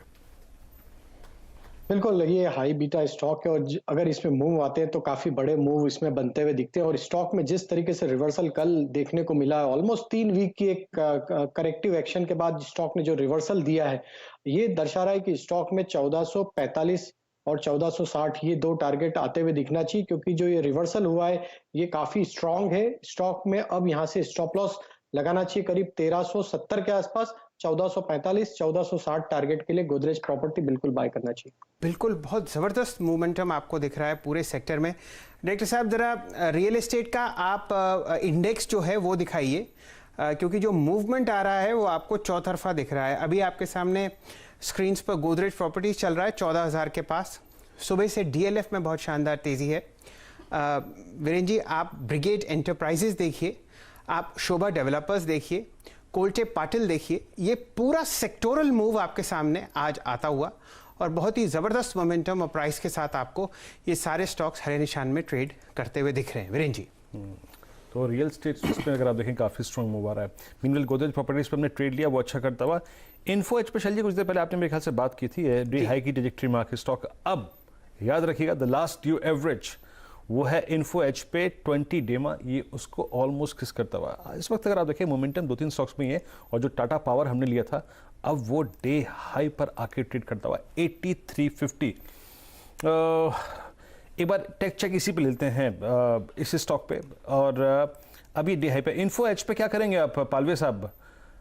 अभी 4-5 स्टॉक्स में अगर आप देखें मूव आ रहा है, उसमें से एक ये भी शामिल है, अब 20 डेमा को पार करता हुआ डे हाई पर। इसमें अब नेक्स्ट टारगेट क्या होगा, और स्टॉप लॉस को कंट्रोल कर लें? देखिए वीरेंद्र जी, जिस तरीके का सेटअप बना है और जो रिवर्सल फॉर्मेशन दिख रहा है नियर टर्म चार्ट पे, वो ये दर्शाता है कि स्टॉक में यहाँ से जो नेक्स्ट टारगेट आता है वो तो इवेंचुअली 5000 के आसपास ही आता है। लेकिन छोटा ट्रेडिंग टारगेट इन बिटवीन अगर किसी को ट्रेड इनिशिएट करना है और छोटे टारगेट में निकलना है तो वो निकलना चाहिए करीब 49-40 के आसपास। दूसरा टारगेट होगा 5000 के आसपास। करंट लेवल से स्टॉप लॉस जो प्लेस करना है ट्रेड इनिशिएट करने के लिए वो होगा 4840 के आसपास। स्टॉक में काफी स्ट्रॉन्ग बाइंग एक्शन देखने को मिल रहा है और जिस तरीके का सेटअप है हमें लगता है कि ये 1 से 2 ट्रेडिंग सेशन में 5000 के लेवल को क्रॉस करते हुए दिखेगा। चलिए, यहाँ पर आपको एक पोजिशनल लॉन्ग कॉल आती हुई दिख रही है। प्रकाश दीवान साहब का स्वागत करेंगे और टेक्निकल स्पेस में हमारे साथ जुड़ चुके हैं श्रीकांत चौहान साहब। आप दोनों का बहुत बहुत आभार कि आपने अपना कीमती समय निकाला। दीवान साहब, आपके दर्शन हुए बजट के बाद और बजट से पहले आपने कहा था कि भाई मौका है पोर्टफोलियो हल्का करने का और जितने भी नॉन परफॉर्मिंग स्टॉक्स हैं उनको निकालो, रैली आ रही है, रैली देखते ही बनती है। मेरे सामने 14680 का प्राइस है, बाजार आपको सलाम कर रहा है 400 अंक ऊपर। बताइए क्या रणनीति, क्या करना चाहिए? नहीं शैल जी, मुबारक हो आपको, सारी टीम को। इतना बढ़िया जो आप लोग ने बजट का वो किया, अंदेशा सही समय पे लगाया और उसको इस्तेमाल भी बहुत बखूबी किया लोगों को पैसा कमा के देने में। अब देखिए, बजट में नॉर्मली अक्सर ये होता है कि अनएक्सपेक्टेडली जो अच्छी चीजें जब आई हैं तो उसका रिएक्शन आपको एक मिलेगा और कई बार वो ओवर रिएक्शन तक भी जाता है। वो चीज हो सकती है एक यूफोरिया जो है वो मोमेंटम में तब्दील हो जाए और उस मोमेंटम के लिहाज से आपको हर सेक्टर में रोटेशनली पैसा कमाने के मौके मिलेंगे। तो पहले आपने इंफ्रा में, बैंकिंग और इंफ्रा में देखा, फिर सीमेंट में उसको उतरते हुए देखा। अब मुझे लगता है मेटल्स की बारी है, मेटल्स में एक बहुत बड़ा मूव आएगा क्योंकि ये सारे ओल्ड इकोनॉमी या इकोनॉमी फेसिंग सेक्टर्स हैं जिनकी अर्थव्यवस्था पे बहुत सकारात्मक असर जो है वो आपको दिखेगी अगर एक्सपेंशन हो रहा है तो जब सरकार इतना बड़ा खर्चा करने के लिए रेडी हो चुकी है तो आप समझ सकते हैं कि क्या होगा। और उसके लिहाज से ये सब चीजें थोड़ी सी चलने की, जो सेक्टर रोटेशन की जो चाल है उसको आप एज अ ट्रेडर भी कर सकते हैं। निवेशकों के लिए कोई घबराने की बात नहीं क्योंकि lot of people might get, वो जो फोमो की फीलिंग ऑफ मिस्ड आउट है वो काफी लोगों को आएगी क्योंकि 2 दिन पहले जब हम लोग कह रहे थे कि पोर्टफोलियो चेंज करके अच्छी चीजें इंफ्रा और इस टाइप की चीजें लीजिए, तब थोड़ा सा डर था लोगों के मन में। अब लेना क्या है? लेना ऐसा है कि अगर आपने अभी तक कुछ नहीं लिया और फिर भी एलोकेशन करना चाहते हैं तो एक फार्मा में अभी भी मुझे लगता है एक साइडवेज मूवमेंट रहा है, साइडलाइन है और रहेगा भी साइडलाइन। लेकिन स्टॉक स्पेसिफिकली वहां पे अगर कुछ लेना चाहें तो अगर आप इजाजत दें तो मैं 1-2 नाम बताऊं जिससे लोगों का वो मतलब एक दिशा जो हम बता रहे हैं उसका थोड़ा सा आर्टिकुलेशन सही हो जाएगा। बिल्कुल दीवान साहब, आतुर है निगाहें। तो फार्मा में कुछ स्टॉक्स ऐसे हैं जो प्लीज कंटिन्यू सर। नहीं, सो व्हाट हैपेंस इज कि जैसे फार्मा में कई चीजें अपने 52 हाई से 10% नीचे भी मिल रही हैं। जैसे एग्जाम्पल के तौर पे कैडिला हेल्थ केयर देखिए, अब अच्छी कंपनी है, सब कुछ ठीक है, लेकिन ये जो चाल आई है जो इकोनॉमी फेसिंग सेक्टर्स की, इसमें फार्मा आईटी थोड़े साइड में रह गए थे। लेकिन आपने जिस हिसाब से टीसीएस में एक चमक देखी, सिर्फ टीसीएस में, बाकी आईटी कंपनीज में अभी भी थोड़ा ढीला ढाला हाल है, ऐसी चीज आपको कहीं ना कहीं दूसरे सेक्टर्स में भी दिखेगी। तो मार्केट उतने मोमेंटम में सबको लेके चलेगा, एक एक करके, जैसे मैंने कहा, सेक्टर्स चलेंगे। अभी मेटल्स की बारी है, मेटल्स में आपकी पोजीशन है तो उसको थोड़े दिन होल्ड कर सकते हैं और भी आपको नए लेवल्स मिलेंगे। एक शॉर्ट कवरिंग का भी दौर वहां बाकी है, मेरे हिसाब से आंकड़े बता रहे हैं। And as I said, pharma में अगर आप कैडिला लेना चाहें एक शॉर्ट टर्म बेसिस पे भी, तो भी आपको एक अच्छा उछाल दे सकता है। और इंफ्रा में अब सेकंड रंग जो प्लेज हैं, चलिए वो आपको, जैसे एलएनटी तो चल गया, लेकिन अब आपको छोटी कंपनीज थोड़ी सी दिखेंगी चलते हुए। जैसे एनसीसी का मैं कई बार जिक्र किया है इन द पास्ट। आप देखिए वो 58-60 रुपए से एक कल के दिन में ऑफकोर्स 15% चला था, वो तो स्वाभाविक है, हर एक चीज चली थी। लेकिन इस टाइप की कंपनी जिसमें बैलेंस शीट मजबूत है, इंफ्रा में वो करेंगे। मुझे याद है आप लोग भी कई इंफ्रा के नाम डिस्कस कल कर चुके हैं। But I am just saying कि इसमें सिलेक्टिव थोड़ा सा हो जाइए और घबराइए नहीं। अगर आपने नहीं लिया है तो आपको फिर मौका मिलेगा लेने का। थोड़ी एक्सुबरेंस मार्केट में है, उसको स्टडी हो जाने दीजिए। और मार्केट अब दिशा बहुत पक्की है कि अच्छा चलेगा, अर्थव्यवस्था अच्छी चल रही है, मार्केट भी अच्छा चलेगा। तो घबराइए नहीं, मौके आपको रोज रोज मिलेंगे, अलग अलग सेक्टर्स के होंगे लेकिन मिलेंगे जरूर। इस बीच एक ऑप्शन ट्रेड लेके आइए प्लीज। टाटा केमिकल्स आपकी स्क्रीन पे करीब 516.80 पे। पालवे साहब, ये कर्व से जब भी निकलता है ना स्टॉक तो बड़ा अच्छा मूव देता है, और टाटा समूह के स्टॉक्स में अच्छा मूव आ भी रहा है। 1750 पर इसका 530 का कॉल ट्रेड कर रहा है, जो कि इसके उस प्राइस से थोड़ा नीचे है जो कि हमारा जेन सीरीज का हाई था। दैट मीन्स ऑल टाइम इस हाईएस्ट ट्रेजेक्टरी के अंदर है वो शेडो। अब बोलते बोलते आप देखें 1750, 1820, 1820 हो गया है। क्या इस ऑप्शन को कैच करूं इस ब्रेकआउट को खेलने के लिए? 1775। बिल्कुल वीरेन जी, बिल्कुल कैच करना चाहिए, क्योंकि देखें तो जो कॉल कंसंट्रेशन है वो 520 के आसपास है ऑलमोस्ट। अब ये स्टॉक उस वॉल को पेनिट्रेट करते हुए दिखना चाहिए, और मुझे लगता है कि ये 520 के लेवल को क्रॉस करेगा, वैसे ही इसमें एक शॉर्ट कवरिंग का मूव बनते हुए दिखेगा। तो बिल्कुल टाटा केमिकल को यहाँ से बाय करना चाहिए। इस ऑप्शन को यहाँ से पोजिशनली होल्ड रखेंगे तो मुझे लगता है काफी अच्छे रिटर्न आते हुए दिखेंगे, क्योंकि फॉर्मेशन ये दिखा रहा है कि एक करेक्टिव मूव के बाद स्टॉक में एक रिवर्सल हुआ है, और ये रिवर्सल इसको 530, 540 की तरफ लेके जाएगा। ये ऑप्शन को 17 रुपए 50 पैसे 60 पैसे के आसपास ट्रेड कर रहा है, बाय करे। स्टॉप लॉस थोड़ा सा बड़ा रखे, क्योंकि पोजिशनल ट्रेड है। 13 रुपए के आसपास रखे स्टॉप लॉस, और टारगेट जो आना चाहिए वो करीब 26 से 28 रुपए के आने चाहिए। चलिए, ये टाटा केमिकल पर आपने एक छोटा सा ब्रेकआउट पकड़ा है, लेकिन वीरेन जी अगर आपकी इजाजत हो, the mother of all breakouts मैं आपको स्क्रीन पर दिखाना चाहता हूं, और बिल्कुल इंफ्रा पैक में आपको आता हुआ दिखेगा। डायरेक्टर साहब जरा जीमेंस का कैंडलस्टिक चार्ट लेके आइए। तेजी तो देखते ही बनती है। 1796, देखिए क्या जबरदस्त मोमेंटम आपको स्क्रीन पर आता हुआ दिखेगा। और हमारे मित्र श्रीकांत चौहान साहब जुड़ चुके हैं। श्रीकांत जी, राय दीजिए जीमेंस पर। देखिए क्या दौड़ आपके सामने। जी, गुड आफ्टरनून। देखिए, वैसे इसमें काफ़ी अच्छा चार्ट पैटर्न बना। इनफैक्ट हम लोगों ने कई बार इसे कवर किया था, लेकिन ये स्टॉक जो था वो एक रेंज में था, और इनफैक्ट इस बजट के बाद इसने अपना एक डायरेक्शन को तय कर लिया है। तो जैसे अभी इसका ब्रेकआउट हुआ है, और पिछले अगर 2 दिन में देखेंगे तो ये तकरीबन 15% के आसपास बढ़ चुका है। तो नेक्स्ट लेवल जो इमीडिएट लेवल्स है वो है 1830, 1840 के। लेकिन अगर यहाँ से अगर पोजिशनल व्यू अगर लेना है तो मुझे लगता है कि ये स्टॉक 2000 के करीब आने वाले दिनों में दिखाई दे सकता है। तो करंट लेवल से भी अगर इसे लॉन्ग करना है तो बिल्कुल लॉन्ग किया जा सकता है। और करंट लेवल से लॉन्ग हम लोग राय इसलिए आपसे दिलवा रहे हैं श्रीकांत चौहान साहब, कि जो बार का साइज है वो देखते ही बनता है। और ये देखिए आशीष जी ने बहुत हेल्पफुली अपनी हाइट हमें दी है, तो आप देखिए क्या शानदार यहाँ पर आपको मोमेंटम आता हुआ दिख रहा है। ये लगातार दूसरे दिन आपने इतनी बड़ी ग्रीन बार देखी है, और जैसे जैसे श्रीकांत चौहान साहब आपको बता रहे हैं, ये स्टॉक आपको दिन के उच्चतम लेवल के ऊपर और बढ़ता हुआ दिख रहा है। ये आपने इसका आज ब्रेकआउट देखा, और देखिए ये मंथली लेवल पर भी जो यहाँ पर प्रीवियस हाइज थे लगभग 1703 रुपए के, वो आपको ध्वस्त होते हुए दिख रहे हैं। बहुत ही शानदार चार्ट पैटर्न, बहुत कम ऐसा देखने को मिलता है कि एक दिन के बाद आपको दोबारा इतनी तेजी दोबारा दिखे। और अभी आशीष जी की हाइट इससे लंबी है, लेकिन मैं उम्मीद करता हूं कि ये आपको तेजी और बढ़ती हुई दिखेगी। हमारे सामने फिलहाल 14,664 के आसपास, माफ कीजिए 14,640 के आसपास आपको निफ्टी ट्रेड करता हुआ दिखेगा। बैंक निफ्टी में आप अभी 1140 अंक की तेजी देख रहे हैं, और जीमेंस जैसे काउंटर्स, ग्रासिम जैसे काउंटर्स आपको बहुत धड़ाधड़ चाल दिखा रहे हैं। देखिए आपके सामने 1821 हो गया है जीमेंस कम से कम फ्यूचर्स में, और जैसे जैसे ये तूल पकड़ता हुआ दिखेगा तो आशीष जी की हाइट तो फिक्स्ड है।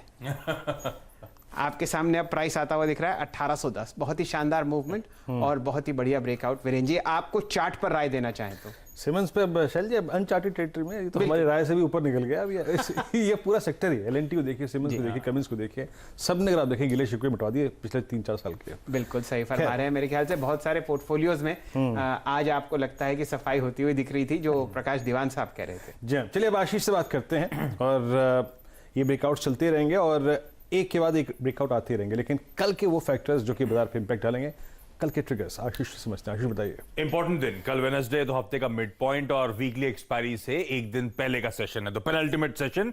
निफ्टी की कंपनीज में भारतीय एयरटेल के नंबर्स आने हैं, 4 वायदा बाजार की कंपनीज के नंबर्स आएंगे। Adani enterprises, Apollo tyres, Jubilant FoodWorks और रैमको सीमेंट्स। सिर्फ वायदा बाजार तक रिस्ट्रिक्ट कर रहा हूं, बाकी टिकर टीम चलाती रहेगी बाकी के नंबर्स, क्योंकि ढेरों इंपॉर्टेंट कैश मार्केट के नंबर्स भी कल लाइंड अप है। जो रिजल्ट्स की बोर्ड मीट्स हैं उसमें साथ साथ सेपरेटली भारतीय एयरटेल का बोर्ड फंड रेजिंग पर और एस्ट्रल पॉली का बोर्ड बोनस इश्यू शेयर्स जारी करने पर विचार करेगा। अच्छा, एक बात और, कल से 3 दिनों की आरबीआई की मॉनेटरी पॉलिसी कमेटी, वो एमपीसी की बैठक की शुरुआत होगी। क्रेडिट पॉलिसी की तरफ अब फोकस होगा। फ्राइडे को उसका अनाउंसमेंट होना है। प्राइमरी मार्केट्स में आप लोग इंडिगो पेंट्स की डिटेल में चर्चा कर रहे थे, वो जो धमाकेदार लिस्टिंग हुई, कल एक और लिस्टिंग की तैयारी कर लिए। कल home first finance company list होने जा रही है। 26 टाइम्स सब्सक्राइब हुआ था ये आईपीओ, और साथ साथ कल से Brookfield India real estate trust का रीट लॉन्च हो रहा है।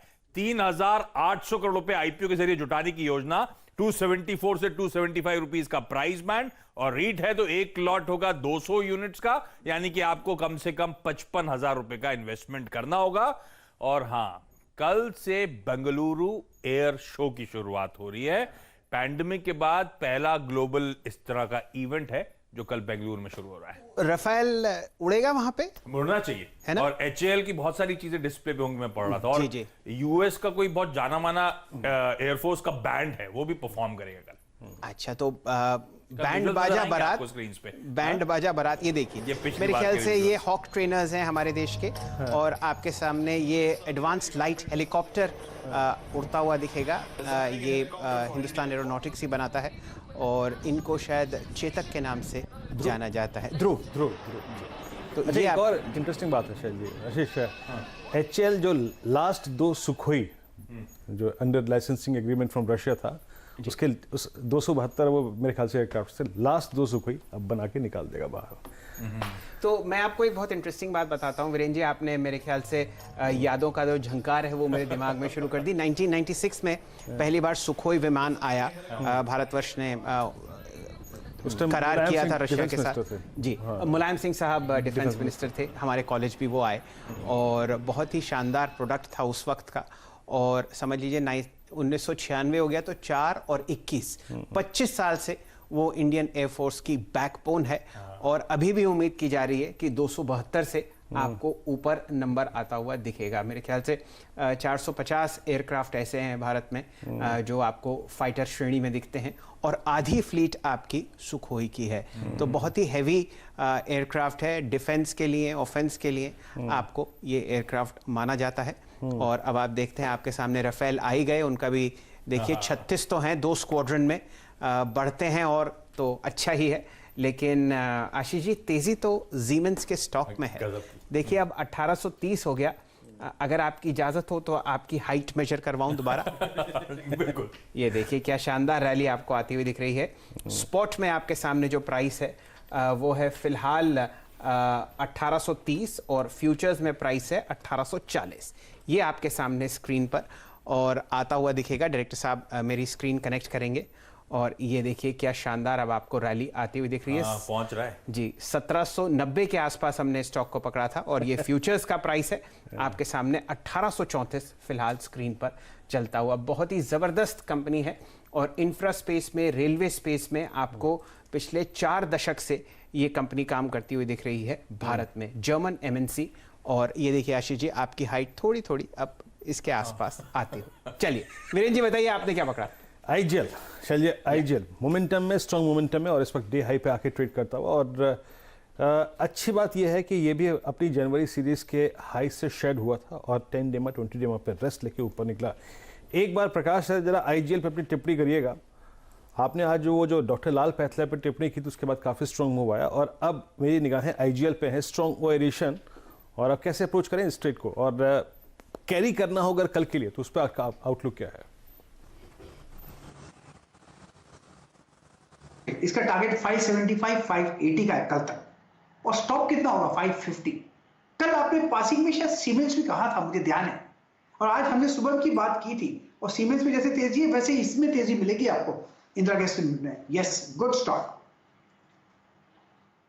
तो आईजीएल को कैरी कर सकते हैं आप कल के लिए, स्ट्रॉन्ग मूव है यहाँ पर, और इसको मोमेंटम में रहने दीजिए। आई थिंक सीमेंस पे 2 ट्रेड से बात हुई थी हमारी, सीमेंस और आईजीएल दोनों ही ये कल के प्रोस्पेक्टिव से भी आप कैरी कर सकते हैं। स्ट्रेंथ है, कोल्ड स्ट्रेंथ जिसे कहते हैं। तो ऐसा करते हैं वीरेंद्र जी, हमारे साथ जरा पाइपलाइन में आज बहुत सामान है, और श्रीकांत चौहान साहब भी जुड़े हुए हैं। पहले उनके 2 पिक्स लेते हैं, और फिर जुड़ेंगे यतिन जी से, जो कि स्टूडियो में पधार ही चुके हैं। डीलिंग रूम चेक वो आपको करते हुए दिखेंगे, और बिल्कुल सही समय होगा उसके बाद 3 बजे भसीन साहब से जुड़ेंगे उनके भरोसेमंद शेयर्स के लिए। लेकिन अभी जाते हैं श्रीकांत चौहान साहब के पास। चौहान साहब, 2 ऐसे काउंटर्स जो आपको पसंद हो, जहां पर मोमेंटम आपको बढ़ता हुआ दिख रहा हो। देखिए वैसे मार्केट अभी प्रीवियस हाई के काफ़ी नज़दीक आया है, लेकिन जैसे मोमेंटम बना है, तेज़ी बनी है, मुझे लगता है कि ये मार्केट जैसे ही 14,700 के लेवल को क्रॉस करेगा तो उसमें और तेज़ी बनेगी और उस वक्त हमें उन स्टॉक्स में तेज़ी करनी पड़ेगी कि जो सपोर्ट से रिवर्स हो रहे हैं। जैसे कि रिलायंस इंडस्ट्रीज़ है, 1900 के करीब ट्रेड कर रहा है, काफ़ी अच्छा एक इंट्राडे फॉर्मेशन बन रहा है इसके अंदर और इसमें काफ़ी भारी भरकम एक शॉर्ट पोजीशन क्रिएट हुई थी 1850 1860 के करीब। तो अभी मुझे लगता है कि इसमें से ये रिवर्सल ले रहा है, तो काफ़ी छोटे स्टॉप लॉस के साथ यानी 1870 रुपए के स्टॉप लॉस के साथ रिलायंस को बाय करने की सलाह रहेगी और यहाँ पे टारगेट्स रहेंगे 1950 से लेकर 1960 के। साथ ही साथ मुझे लगता है कि हिंदुस्तान लीवर ये भी स्टॉक अपने अच्छे इंपॉर्टेंट सपोर्ट के करीब आ चुका है। 2200 साढ़े 2200 के करीब ये काफ़ी अच्छा सपोर्ट लेता है और हमेशा एक अच्छी यू टर्न भी ले लेता है। तो एक 2250 के करीब 2230 के करीब हिंदुस्तान लीवर लेने की भी राय रहेगी। यहाँ पे हमें स्टॉप लॉस रखना पड़ेगा 2200 का और टारगेट्स रखेंगे हम 2300 के। ओके, तो ये दो ट्रेड्स हैं आपके स्क्रीन पे। श्रीकांत जी के प्रेफर्ड पिक आईजीएल हमने जो भी ट्रेड पिक किया था वो डे हाई पर आ चुका है, अब स्विंग दिया है 4-5 रुपए का, वहाँ से ये कैरी कर सकते हैं आप कल के लिए।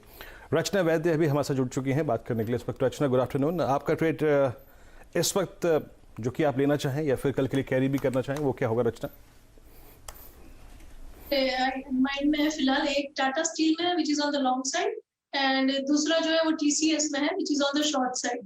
तो टीसीएस की अगर बात करें तो इसमें शॉर्ट देना चाहूंगी मैं with stop loss about 3235 and with a target of around 3180 and 3170 and जहां तक टाटा स्टील की बात है तो उसमें मैं लॉन्ग सजेस्ट करना चाहूंगी with a stop loss below 634 and with a target of 647 for today and in the last few minutes अगर हम थोड़ा बाउंस मारते हैं तो 3-4 रुपए और चल सकते हैं और बाकी कल के लिए अगर कैरी करना चाहता है तो 650 तक। ओके, तो यहाँ पे अगर आप देखें टाटा स्टील लॉन्ग करीब टारगेट 647 650 का। चलिए अब जल्दी चलते हैं यतिन के पास और यतिन से समझते हैं कि डीलर्स इस वक्त क्या एक्सपेक्ट कर रहे हैं लार्ज कैप में, कहाँ स्ट्रेंथ है, कहाँ पे वो फोकस कर रहे हैं। यतिन, लार्ज कैप में कहाँ पर उनका नजरिया स्ट्रॉन्ग है? दो शेयर्स वीरेंद्र जो डीलिंग रूम्स के रडार पे हैं और ऑब्वियसली मार्केट में आपने जो शानदार बाइंग देखी है और शॉर्ट कवरिंग देखी है उसके चलते दो शेयर्स जो फोकस में फिर भी रहेंगे वो है भारत फोर्ज। देखिए आज ओपन इंटरेस्ट में लगभग 14% का इजाफा हुआ है। 7.5-8 लाख शेयर जब मैंने चेक किया था तब ऐड हुए थे ओपन इंटरेस्ट के साइड पे। और अगर आप देखें ऑटो और ऑटो एंसिलरीज में जिस हिसाब से लोअर लेवल्स पे बाइंग देखने को मिल रही है उसमें भारत फोर्ज एक प्रेफरेंस है डीलिंग रूम्स का, क्योंकि जिस हिसाब से ग्लोबल मार्केट रिकवरी हो रही है, इंडिया का कमर्शियल व्हीकल मार्केट रिकवर हो रहा है और इंफ्रास्ट्रक्चर पे जिस हिसाब से सरकार ने आवंटन किया है, भारत फोर्ज जैसी कंपनी को एक इनडायरेक्ट बेनिफिट होगा खुद की ऑर्डर बुक्स पे। तो भारत फोर्ज में बड़े दिनों बाद अच्छा हमको एफआईआई एक्शन दिखा है और इसीलिए यहाँ खरीदारी की राय दे रहे हैं पोजिशनली डीलिंग रूम्स फरवरी सीरीज के लिए।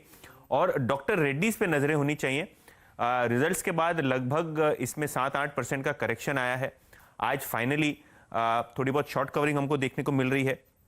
अगर आप फेब का ओपन इंटरेस्ट देखें तो 17% बढ़ा है और डीलिंग रूम्स को लगता है यहाँ लगभग 4550 से लेकर 4600 तक के टारगेट्स बहुत जल्द आ सकता है। तो यहाँ से 2 से 3% का स्ट्रॉन्ग मोमेंटम डीलिंग रूम्स को लगता है कि डॉक्टर रेड्डीज में आ सकता है और आज का ओपन इंटरेस्ट का ट्रेंड भी काफी पॉजिटिव है शेयर के लिए। ओके, भारत फौज में याद रखिएगा एक बहुत स्ट्रॉन्ग ब्रेकआउट है और इस ट्रेजेक्ट्री के यानी आप समझ लीजिए कि पोस्ट सितंबर 2018 के हाईएस्ट लेवल पे है। हाँ, इंट्राडे एक हाई लगाया था इसने करीब 25 जनवरी को, लेकिन वहां पे क्लोज नहीं हुआ था। और दूसरी बात जहां डॉक्टर रेड्डीज की है, ये एक लॉजिकल ट्रेड हो सकता है। क्यों? आज ये इसका 200 डीमा के नीचे स्लिप हुआ और एग्जैक्टली वहीं से लॉन्ग एडिशन हुआ यहाँ पर।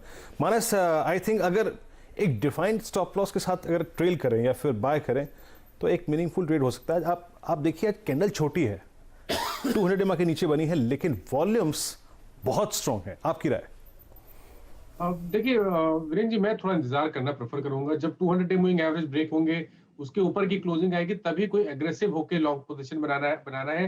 लेकिन अगर किसी ने ट्रेड लिया है केवल 1 से 2 दिनों के लिए तो इम्पॉर्टेंट सपोर्ट ध्यान रखिएगा। इम्पॉर्टेंट सपोर्ट है 4375 का। अगर इसके नीचे स्टॉक फिसले तो बिल्कुल निकल जाइएगा, लेकिन अगर लॉन्ग पोजीशन है तो 4375 के स्टॉप लॉस से बने रह सकते हैं इस इंतजार में कि ये 200 डे मूविंग एवरेज ब्रेक करेगा। और अगर 200 डे मूविंग एवरेज के ऊपर निकलेगा तो पहला टारगेट 4800 4850 का आता है।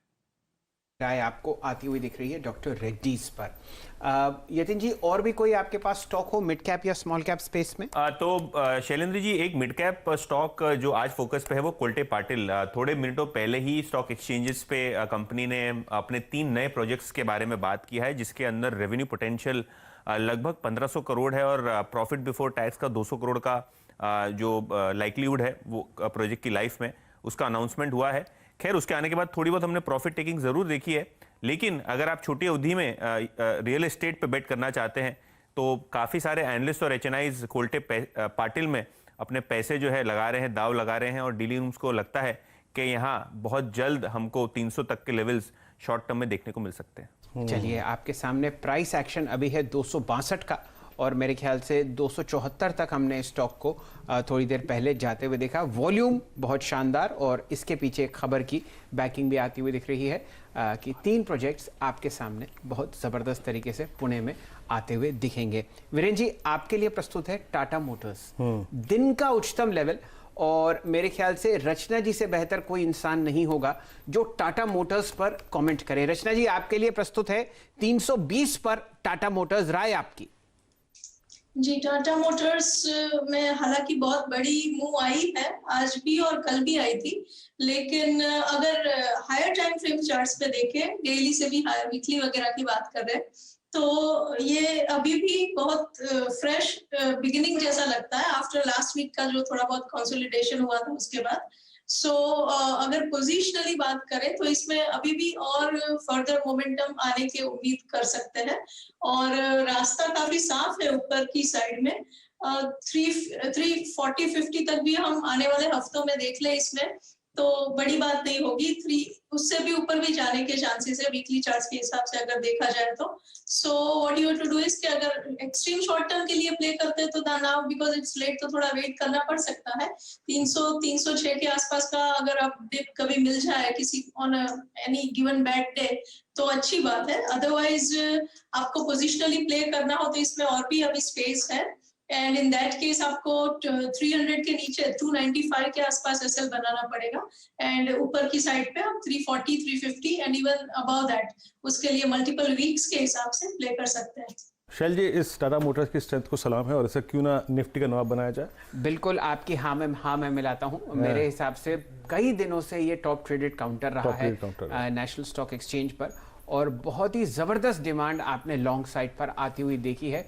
डिप्स जहां भी दिखते हैं वहां पर आपको शानदार बाइंग दिखती है, और अगर मोमेंटम डेवलप होता हुआ दिखता है तो ये स्टॉक आपको इंट्राडे हाइज फिलहाल स्क्रीन पर लगाता हुआ दिखेगा। सीएलएसए का टारगेट था 290 का, उसको ओवरशूट कर चुका है अप्रोक्सीमेटली 10%, आप समझ लीजिए। ठीक है, गजब का मूव है। चलिए, तो फिर आप समझ ही गए हैं कि हम एक बहुत जबरदस्त बुल मार्केट में बैठे हैं, और फिलहाल एक स्क्रीन पर आपके सामने अल्काइल अमीन्स की तरफ से खबर आती हुई दिख रही है। कैपेसिटी एक्सपेंशन यानी कि क्षमता विस्तार पर 350 करोड़ रुपए ये कंपनी आपको खर्च करती हुई दिखेगी। चलिए, 3 बज चुके हैं और बिल्कुल सही मौका है कि हम लोग अपने मित्र श्री संजीव भसीन साहब से जुड़ें और उनके भरोसेमंद शेयर्स के बारे में चर्चा करें। भसीन साहब, स्वागत है आपका। निफ्टी सलाम ठोक रहा है 350 अंक ऊपर 14,633, और निफ्टी बैंक 1235 अंक ऊपर 34,323। बताइए, क्या राय बाजार के बारे में, और क्या आप यहां पर एडवाइस करेंगे कि हमारे दर्शक और ट्रेडर्स करें? तो देखिए, बाजार का रुख तो आपको दिख ही रहा है। There is huge amount of demand and the budget has set the cat amongst the pigeon, so everyone who is left out is now joining in.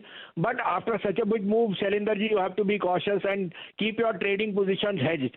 So I would say be little watchful on some of the banks. They have run up quite a bit, and take some profit of that, but be invested because pharma, IT are looking very good. And just to give you an update, मैंने आपको कल डीवीज का था, वो आज 3580 हो गया, जो 3400 का कल भाव था। सन फार्मा आज आउट परफॉर्म किया है, 585.90 वाला 614। तो फार्मा में बने रहिए, I am very bullish on pharma. और HCL टेक एक और मेरा टॉप पिक था। अब आप कहें तो मैं बाय दूं, लेकिन these are again two stocks which I think can outperform from here. Sir please go ahead, बताइए आपके आज की ट्रेड कौन से होंगे? एक अपडेट भी दे दूं सर आपको, लुपिन मैंने 1022-23 में दिलाया था, 1038 हो गया, इंट्राडे ट्रेडर वहां बुक कर सकता है, ये 1 बजे दिया था। और 44 रुपए पे मैंने कैनरा बैंक दिलाया था, वो 149.50 हिट कर गया, तो वहां पे भी प्रॉफिट इंट्राडे ट्रेडर बुक कर सकता है। अब सर मेरे को लेने में है Reliance. I think the underperformance is maybe coming to an end. It has held this 1865-70 for a long time. 1910-12 में लीजिए, 1800 आज का स्टॉप लॉस 1875 है। 1965 से 1985 का target I think you can see by tomorrow. दूसरा बाय होएगा आपका सन फार्मा अगेन 605-6 पे हाईएस्ट क्लोज है in the last 1 month. Keep a stop loss of 588 but look for targets of 645 to 650। चलिए बसीन साहब, आप जरा हमारे साथ जुड़े रहिए। आपने 2 बाय कॉल्स दी हैं, मैं जरा दोबारा उन पर स्क्रीन पर दिखा देता हूं। 608.85 और मेरे ख्याल से पिछले 18 क्वार्टर में जो नतीजे आपने देखे सन फार्मा के कुछ समय पहले आए थे वो सबसे बेहतर हैं। यहां पर एक बाय कॉल पोजिशनली आपको देते हुए दिख रहे हैं भसीन साहब, और ये ना सिर्फ आज या कल के लिए, ये एक हल्की सी लंबी अवधि की भी बाय आपको आती हुई दिख रही है। RIL बिल्कुल एक डिस्क्लेमर आपके लिए, अगर आप इसमें पोजीशन लेते हैं तो एक इंडिपेंडेंट फाइनेंशियल एडवाइज़र से आप राय लें। 200 DMA के ऊपर आपको RIL फिलहाल ट्रेड करता हुआ दिखेगा। दिन का लोएस्ट लेवल आपके सामने था लगभग 1855 और अब आपके सामने 1913। CNBC आवास का प्रभुत्व और प्रबंधन RIL के पास है। वसीम साहब आपका बहुत बहुत आभार। अब जुड़ते हैं श्रीकांत चौहान साहब से। श्रीकांत जी, आपकी राय लेंगे रिलायंस इंडस्ट्रीज पर। बिल्कुल, तो शैल जी, रिलायंस ही हमने सबसे पहले कवर किया था कि जो लग रहा है कि एक इंट्राडे फॉर्मेशन के बेसिस पे काफ़ी अच्छा एक अपटिक दे सकता है, और साथ ही साथ इसमें प्लस पॉइंट ये है कि इसमें काफ़ी अच्छा एक शॉर्ट बिल्टअप हुआ था 1850-1860 के रेंज में। आई थिंक उसमें अच्छी एक शॉर्ट कवरिंग बन सकती है जो ये स्टॉक को लेके जा सकती है 1950 से लेकर 1960 के करीब। तो करंट लेवल से या तो आप फ्यूचर्स बाय कीजिए या तो आप 1900 के कॉल ऑप्शंस भी बाय कर सकते हैं, बट ओवरऑल इसका अगर ट्रेंड देखें तो मुझे लगता है कि ये 1960 से लेकर 1980, जैसे भी बसीन साहब ने बताया, मुझे लगता है उसी लेवल्स के करीब ये आने वाले दिनों में दिखाई दे सकता है। चलिए, जैसे जैसे चर्चा हो रही है रिलायंस इंडस्ट्रीज की, आपको प्राइस टिक्स बढ़ते हुए दिखेंगे। कैश में और फ्यूचर्स में डायरेक्टर साहब स्क्रीन पर आप दिखा दीजिए। कैश में 1921 चर्चा यहां पर शुरू हुई थी 1910 पर, और फ्यूचर्स में आपको ये स्टॉक प्रीमियम पे ट्रेड करता हुआ दिखेगा 1932। दोनों चार्ट्स आपके सामने फिलहाल स्क्रीन पर आती हुई दिखेंगी रिलायंस इंडस्ट्रीज की। और बहुत ही ज़बरदस्त प्राइस एक्शन आपको निफ्टी पर भी आता हुआ दिखेगा। अब 350 अंकों पर 14,630 और निफ्टी बैंक आपको ट्रेड करता हुआ दिख रहा है 1200 अंकों पर 34,280। ये फ्यूचर्स आपके सामने आए और अब आपके सामने कैश का काउंटर भी फिलहाल स्क्रीन पर आता हुआ दिखेगा। चलिए, बाजार बंद होने में 23 मिनट हैं। एक राय बहुत अति आवश्यक है और वो है इंडिगो पेंट्स पर। हमारे डायरेक्टर साहब आपको एक इंट्राडे चार्ट दिखाएंगे। आज ये IPO लिस्ट हुआ और आज यहां पर जो आपने वैल्यू डिस्कवरी देखी है वो देखते ही बनती है। दीवान साहब से बेहतर कोई इंसान नहीं जो इस रैली को एक्सप्लेन करे और राय दे कि यहां पर आपको क्या अब करना चाहिए। दीवान साहब, 20% ऊपर, जबकि 80% ऊपर आपने इसका डिस्कवर्ड प्राइस देखा था। अब बताइए इंडिगो पेंट्स में क्या करना चाहिए उन खुशनसीब निवेशकों को जिनको IPO में स्टॉक मिला है? देखिए, IPO में जो शैलजी स्टॉक मिलता है, जो अप्लाई करते हैं, उसमें 2 किस्म के लोग हैं। एक जिनको तो लिस्टिंग पे निकलना ही है, जो भाव अच्छा मिला तो निकलना है, तो उनके लिए तो कोई दो राय है ही नहीं इसमें। आप दोनों हाथ से रंग बटोरे और प्रॉफिट बुक करें। बट जो लॉन्ग टर्म इन्वेस्टर हैं उनके लिए एक विकल्प ये है कि आज ना निकले और इसको आप अपने लॉन्ग टर्म पोर्टफोलियो में रखें। और इसमें ये जो मोमेंटम आया है, इससे ये साफ जाहिर है कि डिमांड सेकेंडरी साइड पे भी इसकी इतनी ज्यादा है इस स्टॉक की, क्योंकि लोग एशियन पेंट, बर्जर पेंट, जो ये सारे जो पेंट की कंपनीज हैं जो महंगी है थोड़ी सी और ये भी महंगी है, वहां से निकल के हो सकता है इसकी परफॉर्मेंस अच्छी होने के कारण इसमें भी एलोकेशन बढ़ाए इंस्टीट्यूशनल लेवल पे। तो लॉन्ग टर्म पोर्टफोलियो में ये रहेगा। मुझे लगता है ये स्टॉक आपको अगले कई सालों तक डिस्कस होगा। तो ये वैसी वाली चीज नहीं है जो कुछ समय बाद एक फिजा चेंज होती है और आप भूल जाते हैं। ये अच्छा खासा आपके प्रोमिनेंट पोर्टफोलियो पिक रह सकती है काफी लोगों की। तो लॉन्ग टर्म में रखने में कोई हर्ज नहीं है। बट लिस्टिंग गेन वाले जो लोग हैं उनके लिए तो ज्यादा सोचने की जरूरत ही नहीं। पोर्टफोलियो में बने रहें। दीवान साहब, इस पर चर्चा हो रही थी कि पेंट्स कंपनी जिसका आपके सामने मार्केट कैपिटलाइजेशन अब हो गया लगभग 15,000 करोड़, 121 के पीई पर चल रही है और मार्केट शेयर डेकोरेटिव बिजनेस में सिर्फ 2% है। एशियन पेंट्स को आप देख लें, 85 का पीई है, लेकिन कम से कम यहां पर 40 साल की परफॉर्मेंस आपने लिस्टेड स्पेस में एशियन पेंट्स को देखी है। जाहिर है बुल मार्केट है, लेकिन डेविल्स एडवोकेट बनना हमारा फर्ज है और ये एक सवाल का जवाब दीजिए कि क्या इस लेवल पर लोग बाइंग करें? नहीं, बाइंग बिल्कुल बाइंग की जगह नहीं है शैल जी। मैंने जैसे कहा, ये लॉन्ग टर्म पोर्टफोलियो में इसलिए रखने की, मतलब जिनको लॉन्ग टर्म पोर्टफोलियो में रखने का वो है अंदाजा, वो निकलेंगे तो नीचे ले नहीं पाएंगे, इसलिए मैं निकलने के लिए नहीं बोल रहा। महंगा तो जरूर है, हो सकता है ये आज 3100 का जो लेवल है यहां से घट के वापस आपको 2500-2600 बहुत जल्द दिखेगा। आप देखिए बर्गर किंग में क्या हुआ है। बर्गर किंग में जो एक्साइटमेंट थी कहां तक गया, आपने 190-200 के करीब जाते हुए देखा, फिर आज पड़ा हुआ है 140-135 की जोन में, कोई पूछ नहीं रहा। तो ये सब होती है चीजें। तो आज पहला दिन है, नया नया वो दौड़ लगा रहा है, इसलिए उस टाइप की एक्साइटमेंट है। बट खरीदने की कोई चेष्टा इस लेवल पे ना करें, क्योंकि थोड़ा सा ओवर प्राइस जरूर, जैसे मैंने कहा, महंगे, हर एक पेंट कंपनी महंगी है। अब वो जब सस्ती होंगी तब आपके पास ऑप्शन बन जाएंगे कि कौन सी लेनी, किसकी ग्रोथ देख के लेनी। बट फ्रेश बाइंग के लिए बिल्कुल सलाह नहीं। अभी नई खरीदारी से बची है इस स्टॉक पे। मीनवाइल टाटा मोटर्स का वो ट्रेड, निफ्टी का नवाब टाटा मोटर्स 323 प्रिसाइसली अगर आप देखें तो फ्यूचर्स में आज हमारा कमाई का अड्डा का जो पहला स्टॉक था वो था Tata Motors. It's doing well. CLSA का सुमित टारगेट था क्या 290 का ना, बेस्ट केस 290 बेस्ट केस 10% अगर आप देखें अपसाइड है वहां से। टाटा मोटर्स टाटा केमिकल का ट्रेड लिया था मैंने अभी 17 रुपए की वो कॉल अभी 22 रुपए की होके आ गई। तो क्या गजब का मूव मिल रहा है टाटा समूह। मेरे ख्याल से वीरेन जी, मैंने ये अक्सर देखा है कि उस वक्त ना बड़ी मायूसी होती है इस वक्त कि अगर ठीक टारगेट और बढ़ा देते 10% तो क्या था। लेकिन आप देखिए ये बहुत से लोग ना शैल जी इस पर डिनायल मोड में रहेंगे जी कि भैया ये नहीं ये वो है, लेकिन जो प्राइस है वो भगवान है जी। 330।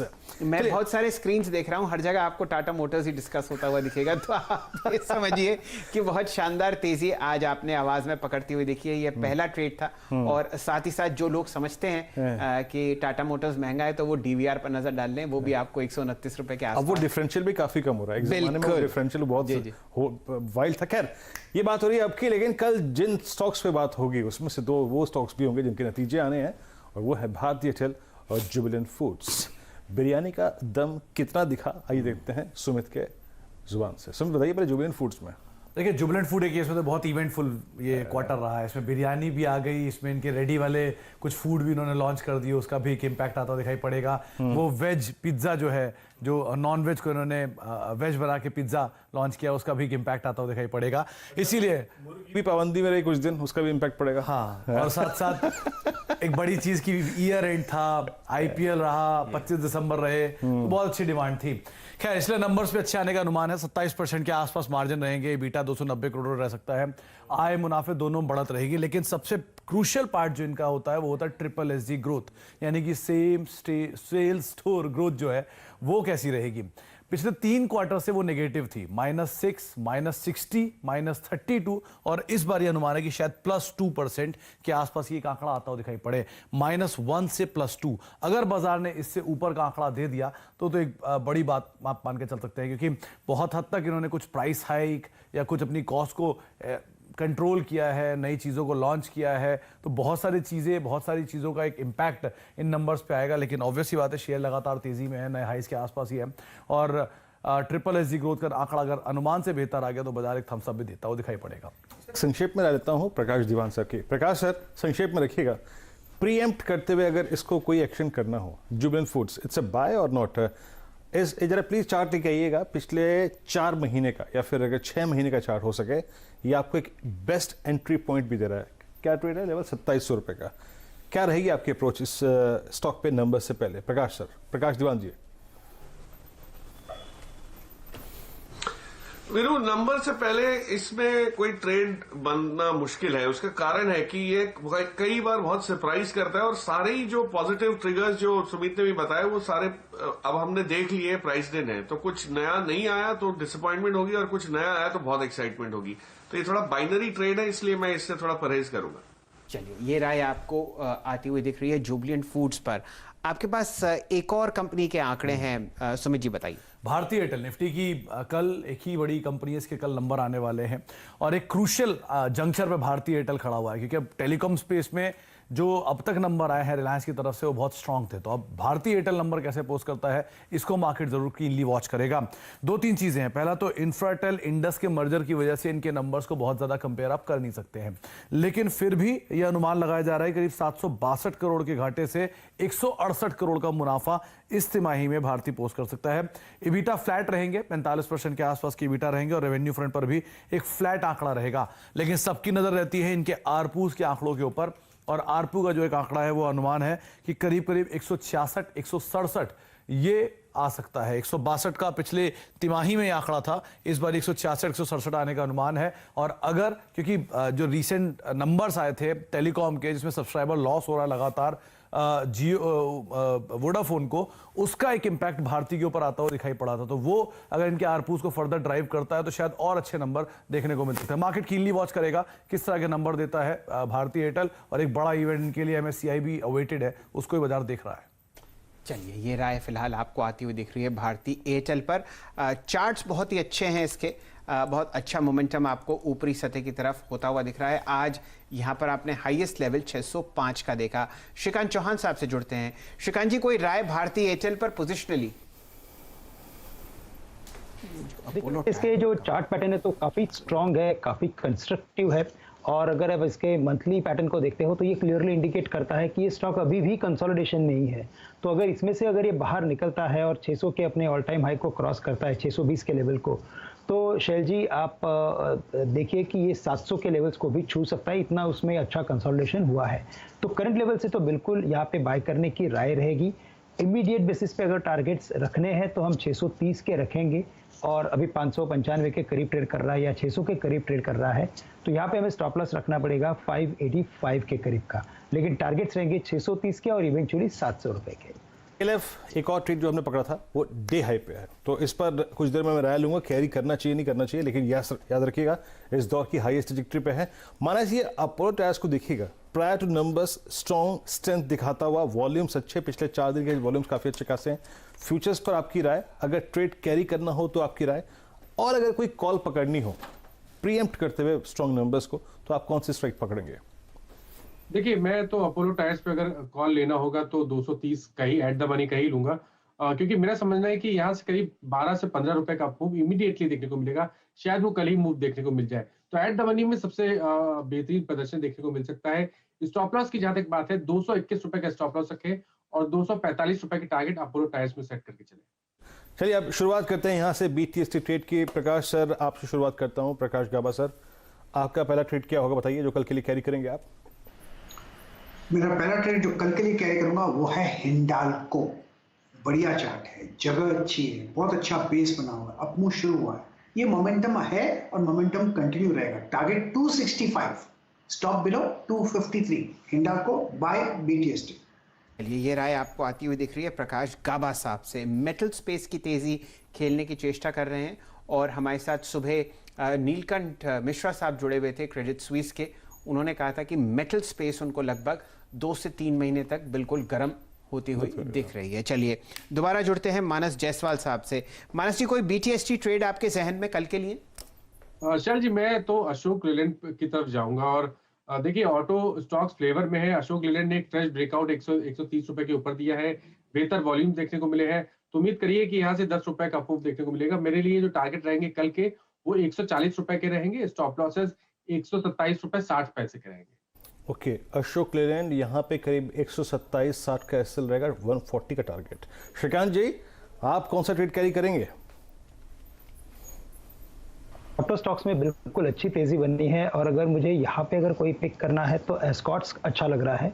काफी अच्छा एक बुलिश सिमेट्रिकल ट्रायंगल के फॉर्मेशन के अंदर ये कंसोलिडेट हो रहा है और उसके बाद मुझे लगता है कि शायद ये स्टॉक एक बार 1380 से लेकर 1400 के लेवल्स दिखा सकता है। तो एस्कॉर्ट्स को बाय करके चले, 1325 1330 के करीब ट्रेड कर रहा है और यहाँ पे हमें स्टॉप लॉस रखना है 1300 रुपए के करीब का। अच्छा, एक इंटरेस्टिंग बात हमको यहाँ पर ये नोट करनी है, स्कॉट्स में लॉन्ग कॉल आपको आती हुई दिख रही है। अभी तीसरी तिमाही के नतीजे आए थे और मुनाफा बिल्कुल अनुमानित था। जी हाँ, बिल्कुल उसके बाद आप देखिए जो तेजी है वो बरकरार है। तो आप ये सोचिए कि ये नतीजे डाइजेस्ट हो गए हैं और अब भी आपको यहाँ पर मोमेंटम ऊपरी सतह की तरफ आता हुआ दिखेगा। मेरे ख्याल से स्कॉट्स में जो ऑल टाइम हाई है वो 1500 रुपए के आसपास मुझे याद है, या शायद मैं मिस्टेक करूं, नहीं बिल्कुल ठीक, 1450 या 1455 का हाई है। और एक जो टेलविंड इस सेक्टर में आपको आती हुई दिख रही है वो है स्क्रैपेज पॉलिसी। अगले 12 या 13 दिन में यहाँ पर आपको कुछ अनाउंसमेंट आता हुआ दिखेगा इंडस्ट्री मिनिस्टर की तरफ से। बजट में कुछ लेवल्स आपको स्क्रैपेज पॉलिसी के क्लियर होते हुए दिखे हैं और वही कारण है कि आपको अशोक लेलैंड में तेजी दिख रही है, आपको एस्कॉर्ट्स में एक बाय कॉल आती हुई दिख रही है। अन्य कई जो कमर्शियल व्हीकल स्टॉक्स हैं वहां पर आप बहुत शानदार तेजी देख रहे हैं। टाटा मोटर्स इसका सबसे बड़ा एग्जाम्पल है। जी हाँ, एक ट्रेड और जोड़ते हैं शायद जी। श्रीकांत जी का ट्रेड हो चुका है यहाँ पर और एस्कॉर्ट्स उन्होंने पिक किया है। रचना, आप कल के लिए कौन सा ट्रेड कैरी करेंगे? जी, मेरी नजर बायोकॉन पे है। बायोकॉन के फ्यूचर्स की बात करें तो उसमें हम 382 के करीब एसएल लगा सकते हैं और उसमें टारगेट रख सकते हैं। पहला टारगेट 400 पे और दूसरा 405 पे। जी हाँ, तो यहाँ पे अगर आप देखें बायोकॉन पिक करें, मैं बायोकॉन अभी इनफैक्ट सोच ही रहा था और आपने कॉल दे भी दी। एक स्ट्रॉन्ग पुल बैक देता हुआ है स्टॉक और बहुत ओवरसोल्ड ट्रैजेक्टरी से पुल बैक दे रहा है। रिलायंस इस बीच अगर आप देखें एक बहुत मीनिंगफुल पुल बैक देता हुआ और रिलायंस ने पिछला 5 सेशन का बेस की जो कैंडल्स थी उनके हाई को पार करके क्लोजिंग की तरफ बढ़ रहा है 200 डेमा के ऊपर विद स्ट्रॉन्ग वॉल्यूम्स। यहाँ पे प्रकाश दीवान जी, आपसे पूछूं अगर एक ट्रेड कैरी करना हो शॉर्ट टर्म प्रोस्पेक्टिव से, एक्सट्रीम शॉर्ट टर्म प्रोस्पेक्टिव से कल के लिए, तो वो क्या पिक करेंगे आप ट्रेडर्स की हैट पहन के? भारती। ओके वीरू, भारती के नंबर्स हैं। अगले हफ्ते एमएससीआई की, अगले मंगलवार को मेरे ख्याल से, मुझे याद नहीं एग्जैक्ट डेट, पर अगले हफ्ते एमएससीआई का रिवीजन है। दोनों ही चीज बहुत इनके लिए पॉजिटिव हो सकती है। तो मैं बेशक भारती मतलब रिजल्ट्स के तौर पे नहीं, बट जस्ट पोजिशनली मुझे लगता है ये शॉर्ट टर्म बेसिस पे मुझे लगता है इसमें एक अप मूव जो है जारी रह सकता है। चलिए, ये राय आपको आती हुई दिख रही है भारती एयरटेल पर 600 के ऊपर। लेकिन समय है आपको बाजार के सबसे बड़े बिग बुल। चलिए, फिलहाल थोड़े ही समय में आपके साथ स्क्रीन पर जुड़ते हुए दिखेंगे श्री राकेश झुनझुनवाला साहब, हमारे देश के सबसे बड़े बिग बुल, और वो आपको राय अपनी देते हुए दिखेंगे इस शानदार बजट पर जहां पर आपने ज़बरदस्त रैली देखी है पिछले 2 दिन। मेरे सामने निफ्टी अब 370 अंकों पर है, 14,651, और 34,203 पर आपको निफ्टी बैंक ट्रेड करता हुआ दिखेगा। हर तरीके का इंडेक्स आपको कम से कम 1% ऊपर और मैक्सिमम 3-3.25% ऊपर ट्रेड करता हुआ दिखेगा। जबरदस्त तेजी 2-3 प्राइसेस में मार्क करना चाहता हूं। डीएलएफ अब 300 रुपए के ऊपर, यहां पे आपने पालविया साहब की तरफ से एक शानदार लॉन्ग कॉल आती हुई दिखी थी। रिलायंस इंडस्ट्रीज अब आपके सामने 19.50 के आसपास ट्रेड कर। चलिए, फिलहाल और जरा प्राइस एक्शन स्क्रीन पर देखते हैं और जुड़ेंगे चंदन तपड़िया साहब से। चंदन जी, कोई बीटीएसटी या एसटीबीटी ट्रेड आपके जहन में?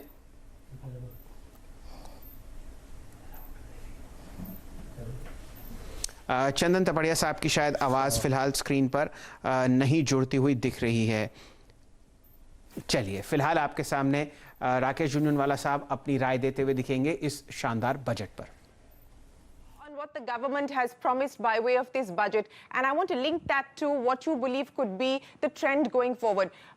The capex emphasis as part of this budget, the focus on infrastructure, whether it is higher outlay as far as spends are concerned, the DFI which the government has decided to set up, which also will legislative framework will provide for private sector DFIs as well. How are you now reading the infrastructure story and what it can mean for growth in the next 3 to 5 years? I see so much of money coming into this country that we'll not be able to absorb it, I'm afraid. Second thing is, I think the budget deficit for the first time instead of 9.5% the current year. I think it will be between 8.5 and 9. And the extension of 6.8, it will be between 6 and 6.5. You can say that in your town hall, and I'm ready to have a bet. The budget, the tax collections will be much higher than what the government has projected. I'm ready to have a bet with anybody who wants. The government believes that. The Economic Affairs Secretary as well as the Revenue Secretary both believe that they have understated revenue collections, and they do believe that they will be able to deliver a better number in terms of tax collections, and thereby also perhaps better the 6.8% fiscal deficit target. Absolutely, so yes, already that is the point that has been made by the government on our shows. Absolutely, and I believe it. I think tax collection this year will be at least 1 lakh crores higher than what they've estimated. And next year also about 1.5 lakh crores higher. And the government emphasis on capital expenditure. And ma'am, this is what India needs. We partly came out of the sections of bullshit socialism in 91, and this is a second moment. I think this budget and the political message the government has conveyed is no lesser important than what happened in 91. And now we are doing it. Rajiv Gandhi said that whatever social welfare we do, 15 paise goes to the poor. Now I think out of 190 paise goes to the poor. And they are not only schemes. See, government has now abolished kerosene subsidy because there is no need for it. You're giving them gas. And also the transparency where the entire food subsidy has been brought into the budget.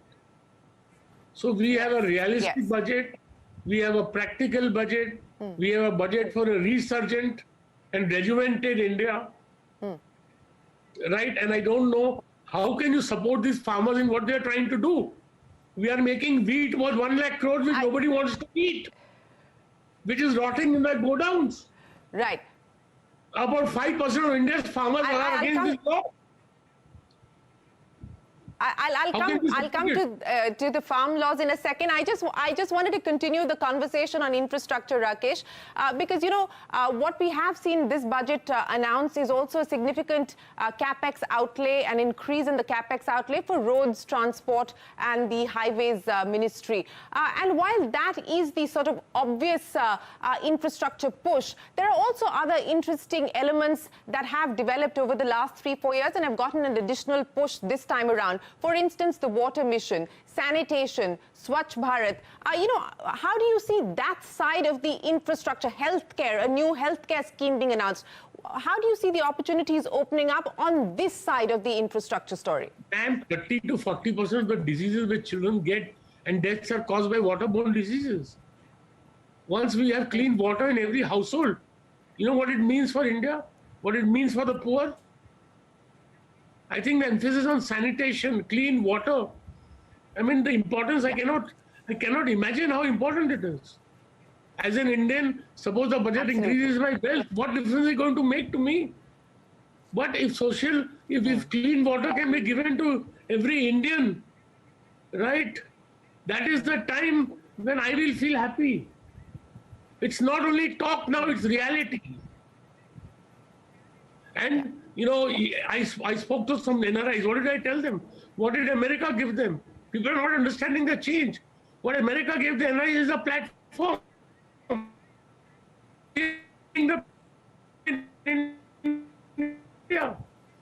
When the energy unleashed, you don't know what can happen in this country. And I'm not some bloody politician. I'm Rakesh Jhunjhunwala, Share Bazaar, Road Sharp. Right? But I have to see reality as it is. I'm not talking this because I'm a politician. But do we realize the importance? And if we don't have growth, Sridin, if we don't have growth, where will we get the money for social justice? Absolutely. There's absolutely no argument with that. There is no argument with the growth, with the fact that we need higher growth to deliver on social justice. But you said you're not a politician and you're speaking as Rakesh Jhunjhunwala, the big bull. I'm adding the big bull to it. And of course, you're going to put your money where your mouth is, and you have put your money where your mouth is. Shirin, all people are bulls are always big. So why do you say big bull? You call me a bull, I have to be big. Okay, I'll. All right. Since we're talking about where you're going to put money now, Rakesh, and where you believe that the investment is going to start to come in, you said that there's going to be a delusion of investment, that we will not have the absorptive capacity. No, not you specifically, but where do you believe that, whether it's domestic investment or foreign investment, which sectors do you believe that the money is going to come into? Shireen, the biggest money is going to come from the sovereigns and the pension funds, and it's going to come in infrastructure. When we encash the InvITs, the power grids, the roads, I think next year the toll collection in India will be 50,000 crores. You'll start such a good circle of, that the money of the tolls will give us the power to build, and the power to build will give us more tolls. And I think one of the best achievements in infrastructure in India has been in terms of roads. And now we will modernize the railways. We've just started, Shireen. I say to every fellow Indian, believe in India. You don't know what is coming ahead of you. And I'm not a politician. I don't want to win any votes by saying that's the second. That's the second time you said that, Rakesh. But let me move on. I said in my TV interview, Diwali also, I see India far different from most Indians. Let me tell you. And I hope until now, reality has borne me out, and I'm confident it will borne me out in the future. Now is the time to grab opportunity. Let me then. Yes, it is time to seize the opportunity, as you point out. So let's talk about. No, I get that. But let's talk about seizing the opportunity in a sector which is a sector that you've long focused on, Rakesh, and that has to do with financial services and the financial sector in general. You were very clear you wanted the government to press ahead as far as this. I don't want to talk about any sector. I think there's going to be a relay race. All sectors are going to do well. I'm asking and hear me out. I'm fully invested. I'm not asking you stock. I'm not asking you about stocks. I'm not asking you about stocks at all. I'm asking you. See, I'm not so smart to be able to time the market very correctly. I don't consider myself so smart. Every sector is going to do well. There is going to be a relay race. It's a buffet. Buy what you want, but don't overeat. Yes. And I'm already fully invested, carrying the highest leverage of my life, right? So I have no scope to buy anything more. You have no scope to buy anything more, fully invested, but Rakesh, I want to come back to the financial space. Yeah, I think I'm bullish on financial. And that's the headline that's flashing on our screen. That's the headline flashing on our screens. What do you make of this AMC, ARC structure that the government has decided to put in place? And additionally, talk about privatizing 2 public sector banks as well as 1 general insurance company. Now, of course, the execution, the timeline, and so on and so forth, it requires legislative amendments. That will go through and perhaps will take its own course at its own pace. But, directionally, what will this now mean as far as this ecosystem is concerned? Actually, it's very positive. The government is withdrawing from business. The government has no business to be in business. First time we're talking about privatization instead of disinvestment. Government has been bold enough to talk. I think politically, the Prime Minister has decided he is going to take what steps are required in order to propel India's growth rates, whether they are politically acceptable to others or not. And Shireen, it's so difficult to bring change in India. I don't know for what these farmers are protesting. What are they protesting? So the biggest message of the budget is the government is going to do what it needs to do in order to propel growth and efficiently work for social justice. And social justice is not high taxation. It's not robbing the rich and paying the poor. Yes. It's propelling growth, having a bigger economy, and using it justifiably for the right purposes. Well, I think that was very well appreciated, the fact that we didn't see any higher taxes coming in, which was perhaps... Shireen, if you hear the calls of Facebook, Google, all of them are pointing out, go and see what's happening to technology in India. In America, they had to post the checks to every American चलिए, आपने बाजार में एक बहुत शानदार closing होती हुई देखी और राकेश झुनझुनवाला जो हमारे देश के सबसे बड़े बुल हैं, उन्होंने भी कहा है कि बजट बहुत ही शानदार है। एक रिले रेस आपको चलती हुई दिखेगी। जो आपको सेक्टर में अच्छे स्टॉक्स लगे उनको खरीदें, लेकिन ज़्यादा खाना ना खाएं। बुफे लगा हुआ है तेजी का, सोच समझकर आप भोजन उठाएं वहां से। आज का क्लोज आपके सामने 14,650 निफ्टी पर 2.6% ऊपर 366 अंक की तेजी आपने देखी। फिर आज जो आपने तेजी जबरदस्त तरीके से बढ़ती हुई देखी वो है निफ्टी बैंक में। 12 के 12 स्टॉक्स आपको इस इंडेक्स के हरे निशान में बंद होते हुए दिखेंगे। 34,270 के आसपास ये इंडेक्स आपको बंद होता हुआ दिख रहा है। और एक इंटरेस्टिंग बात ये है कि आपने इंट्राडे हाई जो देखा था वो था लगभग 34,600 का। तो ज़बरदस्त रैली और थोड़ा बहुत बाजार ने वापस लिया है प्रॉफिट बुकिंग के जरिए, जो कि एक बहुत ही अच्छी बात है। कल 8.5% की तेज़ी और आज लगभग 3.25% की तेज़ी आप देख रहे हैं निफ्टी बैंक पर। पिक्चर बहुत ही शानदार है वीरेंद्र जी। देखिए, बहुत कम देखने को मिलता है 300-350 पॉइंट का इजाफा निफ्टी 50 पर। और कल भी आपने यहाँ पर लगभग 5% की तेजी देखी थी। आज का जो आपके सामने रैली है वो है 14,650 पर। कौन कौन से stocks? Tata Motors, Virendra ji, circuit 15% का आपने इस जबरदस्त निफ्टी के नवाब पर लगता हुआ देखा। डिमांड स्टॉक की बिल्कुल आपको कम होती हुई नहीं दिख रही। वापस रैली सीमेंट काउंटर्स में आती हुई दिख रही है। अगर दिग्गज आपको चलते हुए दिखेंगे लगभग 7% अल्ट्राटेक सीमेंट और 7.3% श्री सीमेंट, तो आप समझ ही सकते हैं कि किस तरीके की डिमांड आती हुई दिखेगी। ग्रासिम पर भी नजर रखिए, 1190 का प्राइस, 5.7% ऊपर। ये स्टॉक आपको रिकॉर्ड हाई की तरफ बढ़ता हुआ दिखेगा। बैंक्स में रौनक, HDFC बैंक और SBI ने ये रैली लीड करी है। 0.7% SBI ऊपर है और लगभग एक रिकॉर्ड हाई आपने HDFC बैंक पर आती हुई दिखी है। नतीजों से पहले भारती मजबूत हो रहा है, 600 रुपये। आज मंगल है तो आपने मारुति पर 3.5% की तेजी देखी है। बाजार को नतीजे पसंद नहीं आए थे जो 2 दिन पहले आए थे, लेकिन स्टॉक अब वापस ऊपरी सतह पर दौड़ता हुआ। सन फार्मा, सिप्ला और डॉक्टर रेड्डीज में आपको एक बहुत अच्छा मोमेंटम आता हुआ दिखेगा। काफ़ी पिचाई के बाद निफ्टी का फार्मा इंडेक्स और लीडिंग स्टॉक्स आपको बहुत अच्छी तरीके से बढ़ते हुए देख रहे हैं। आपको अच्छा मूवमेंट ICICI बैंक पर भी आता हुआ दिखेगा। रिकॉर्ड हाई इस स्टॉक ने भी लगाई है।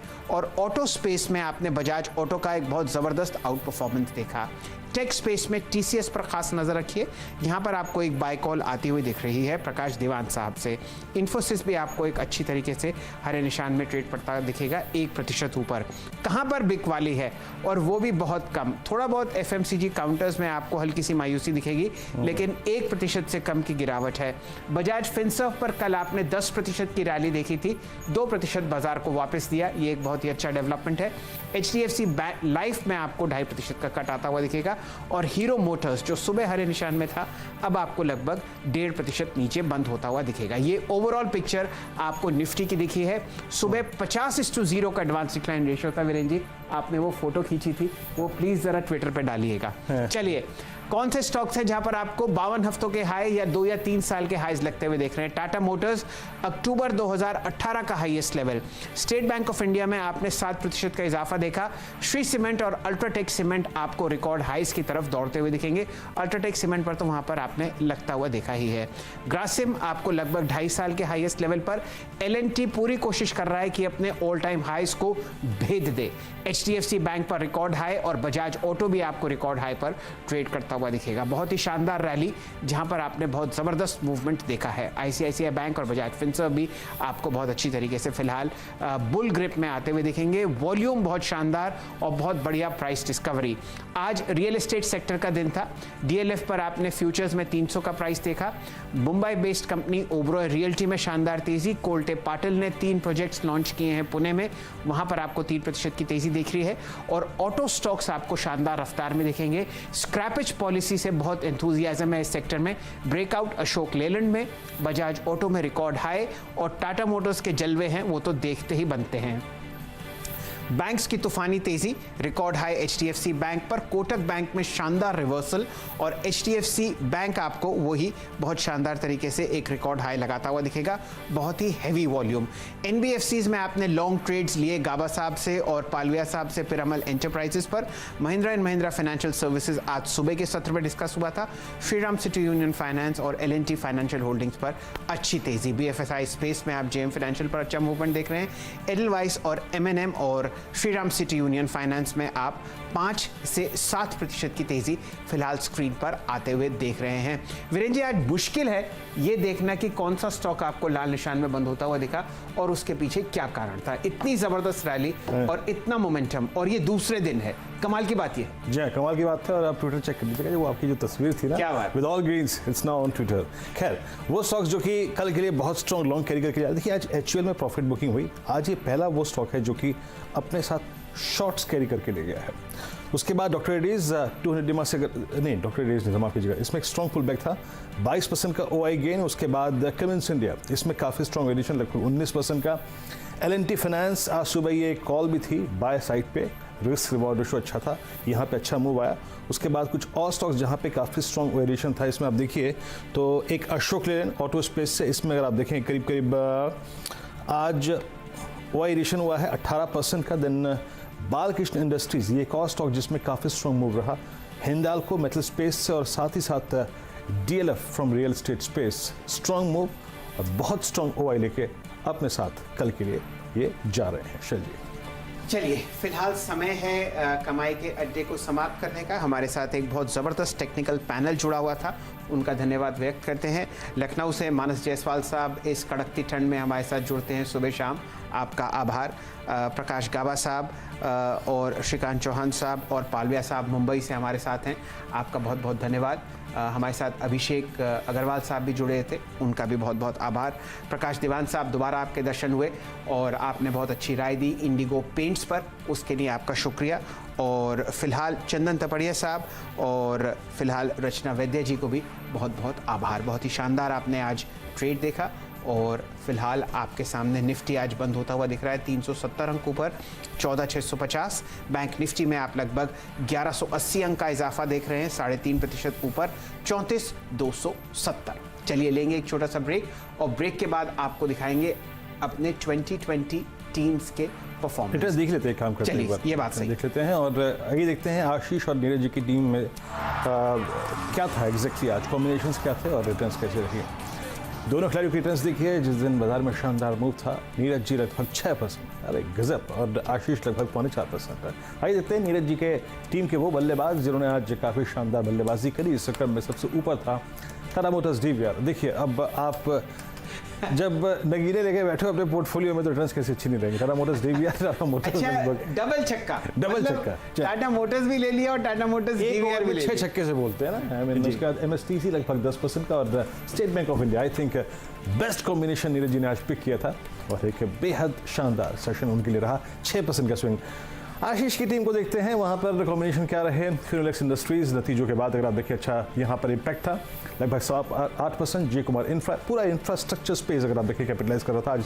तालब्रोस और एक्सो नोबल करीब करीब 4, 5, 6, 8% का स्विंग देखे गए। तो ये रही आज की दोनों टाइप की रिटर्न्स, शानदार मूव।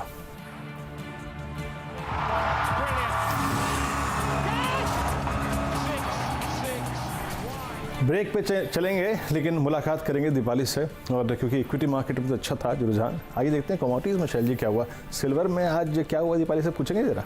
बिल्कुल, मेरे ख्याल से वहाँ पर एक शॉर्ट स्क्वीज चल रहा है वीरेंद्र जी, और जो रिटेल ट्रेड की आप शक्ति देख रहे हैं वो फिलहाल कमोडिटी स्पेस में झलकती हुई। ये 2021 के एक नया अगर आप देखें कहीं ना कहीं जिसे कहते हैं मुहिम है रिटेल ट्रेडर्स की है। बिल्कुल, तो मैं मान के चलता हूँ more strength to the pack, और उम्मीद की जाती है कि ये एक सशक्त फोर्स जो बाजार में आ रही है। सन 2020 में वीरेंद्र जी जो रिटेल निवेशकों ने इन्वेस्ट किया है वो एफआईआई से ज़्यादा है। चलिए ये तो चर्चाएं चलती ही लेंगी, लेकिन अब कमान संभालेंगी यहाँ से दीपाली जी। दीपाली जी स्वागत है आपका। शुक्रिया शैल जी, और आपने तो इनफैक्ट बताया ही एक वर्ड में कि कमोडिटीज में क्या चल रहा है, शॉर्ट स्क्वीज, तो वही देखने को मिल रहा है। सोना हो या फिर चांदी हो, दोनों में दबाव बना हुआ है और इसीलिए इनफैक्ट मैंने लाल रंग का कोट भी पहना है, क्योंकि इस लाल रंग के भी 2 मायने हैं। एक खुशी का मायना जो कि इक्विटीज में देखने को मिला है और एक मायूसी जो कि कमोडिटीज में देखने को मिल रही है। तो ब्रेक के बाद क्विक स्ट्रैटेजीज बताएंगे व्यूअर्स को कमोडिटी राउंड अप पे।